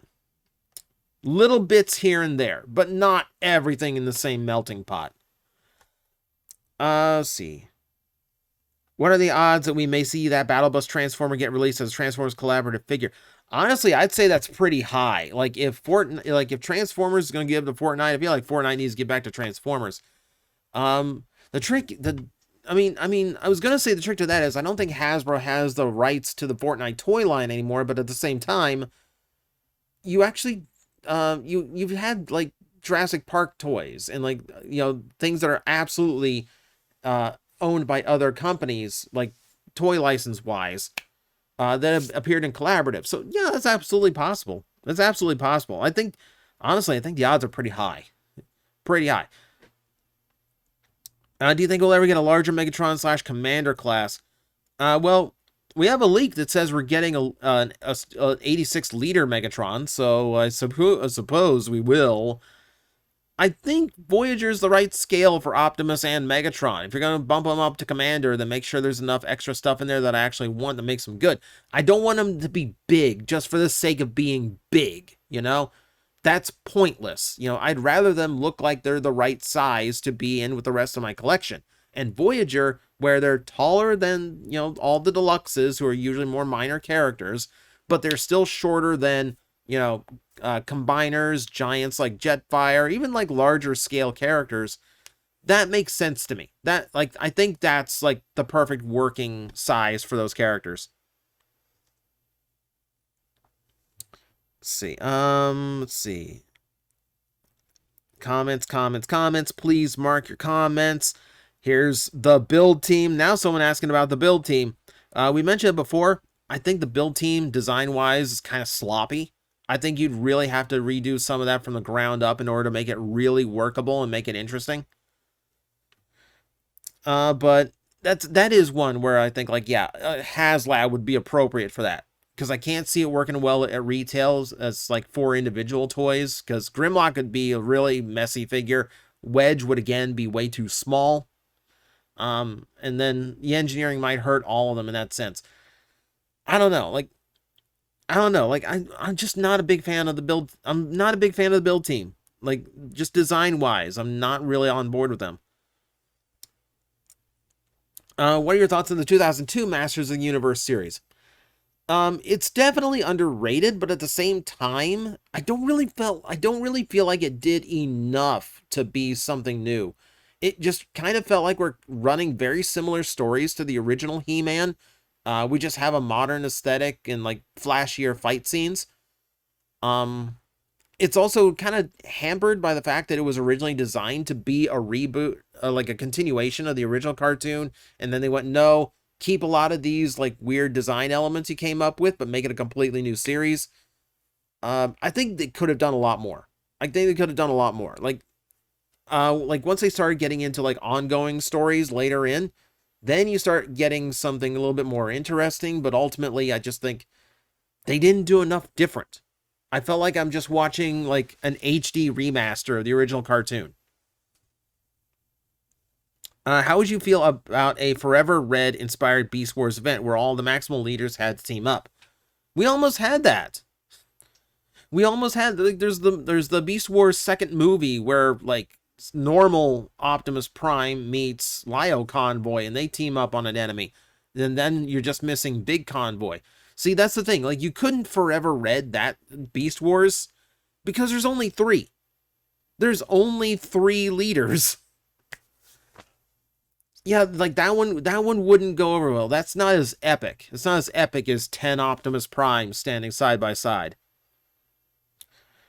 See, you think that Sunstreaker is never used because Bumblebee is already the well-known yellow sports car. What if they made Sunstreaker and Sideswipe use a G2 black and yellow and black and red bodies to stand out and match? You kind of have something there. That's the thing though. It's like, if you recolor Sunstreaker so that he stands apart from Bumblebee, then who are you really making it for? Because it's not going to hit fans the way that it should, because, you know, it's not how Sunstreaker is supposed to look, you know, but you're still designing it after an 80s story, so you're really getting any kids interested in it either. It's a really tough position. It's a really tough position for Sunstreaker to be in. Like the Studio Series Concept one does a little bit of work with like adding orange to his color palette, just to separate him out a little bit, you know, and definitely making sure his robot aesthetic is very different from Bumblebee's. It doesn't help that, you know, there are elements of those two that are similar in their overall design. Where the front of the car goes as feet, where the top of the car goes as their chest. Yeah, you've got some uphill battles with Sunstreaker, but I'm not necessarily sure you're going to make anyone happy doing it that way. Now, a brand new series, if you did a brand new series where Sunstreaker and Sideswipe would appear in largely dark, like black color schemes, but with like hits of yellow and hits of red respectively, then you've got a better idea. Then you might have something, but it would have to be new incarnations of the character. You know, I could see that in Earthspark. You know, something that looks more akin to like Shattered Glass Goldbug and calling him Sunstreaker.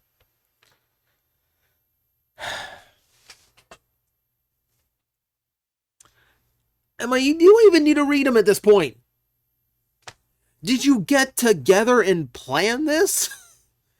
Did everyone just did I miss a hashtag on Twitter that everyone said like, hey, let's really screw with TJOmega's head and we'll all ask about Rail Racer this month?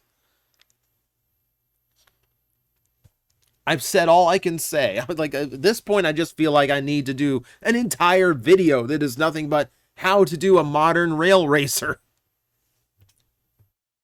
Will we get the return to Cybertron story in Transformers Earthspark Season 2?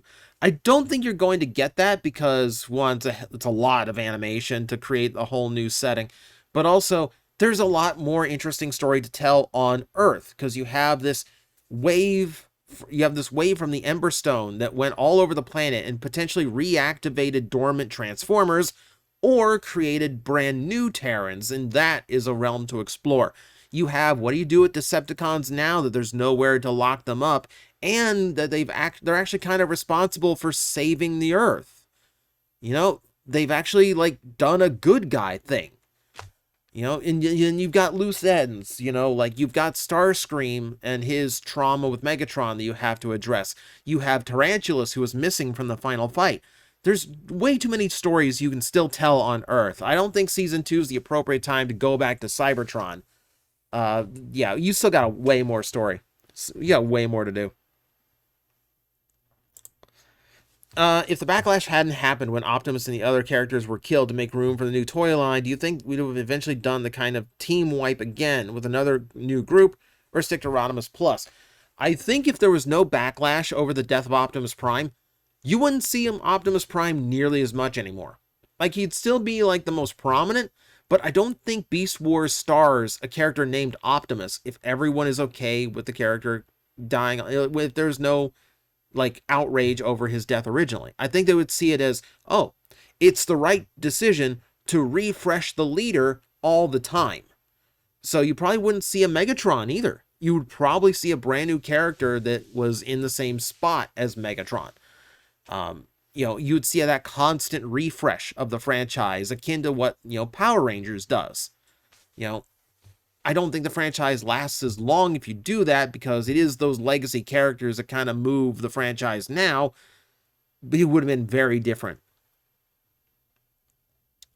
What TMNT layer would you most like to live in? You can't say none. Ew, sewers. Can I pick the house? Can I pick the barn house they had in the movies, like the April's barn? It'd probably be the one from the second Ninja Turtle movie, like the old abandoned railway, the old abandoned subway station. That's such a cool look. I love the look of that sewer layer. And it's not technically a sewer, but it's still technically their layer, so it counts. You asked which layer. You didn't ask which sewer layer. I'm taking the one from the second movie.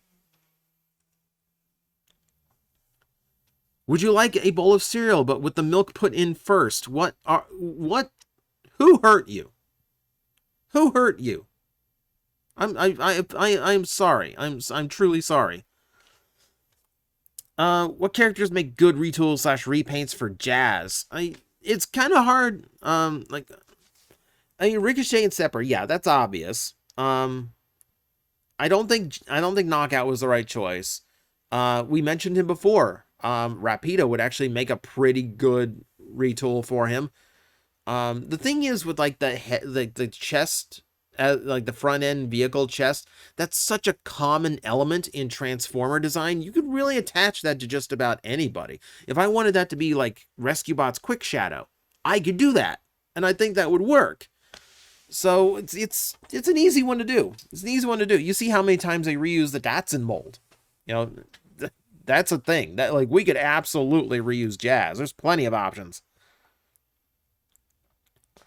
If an upgraded version of Shockwave is ever made, would you be fine with them using the name Shock Blast for it? Probably not. You know what you use the name Shock Blast for? Use it when you take a Shockwave toy and give it the Energon 6-shot colors. You name him Shock Blast. So you're not, you know, aping the 6-shot name incorrectly. So I think that's the play. Or, like, if you do something, like, way out of the norm for Shockwave, like the Alternator Shockwave that's just a Mazda, that's a nice Shock Blast. Because it's not normal Shockwave. It's like a different adjacent character or a clone or, you know, weird body double. Who would be your top 3 picks for guests to meet at a Power Morphicon? I mean, these days, Morphicon does, you know, like Super Sentai and Kamen Rider guests too. You know, like, the actor for Decades going to appear at one, and I'm like, that's like the first thing. That's the first time I've really kind of wanted to fly out to one of these conventions. That's the first thing that's made me go, I want to fly to that. Friend of mine, a friend of mine got to actually meet the actor for Captain Marvelous. I'm like, that was super cool. That I wish I could have done. So like that is where my head goes. Is like not like because I met Johnny Young Bosch, and he's one of my favorite Rangers ever. And you know, like that was fine. That was fine. Not the best encounter. Not the best encounter, I will admit. Never got to meet Jason David Frank. Didn't get to meet that. Yeah, none off the top of my head. None off the top of my head, really. It's just that, which is what it is. But that's it. That's gonna be the end of the Q&A for the month. So I had to stop and start this one a lot, but I'm just like dreading the edit because I can tell this one's gonna be a very, very long one. Because I gave a lot of wordy answers this time. So again, this is why we don't do long answers. This is why we want to get in and out with very quick questions. So if you have very quick questions that you can ask me that can be answered right off the top of my head, feel free to leave them in the comments below. The pinned message will tell you the rules. Remember, TOS friendly, one question per person, very quick questions I don't have to sit and think about, and just nothing personal, right? Nothing personal. An addendum, don't ask me about Rail Racer. All right, I'm going to go rest my voice. Thank you, everyone, for watching. I will see you next time.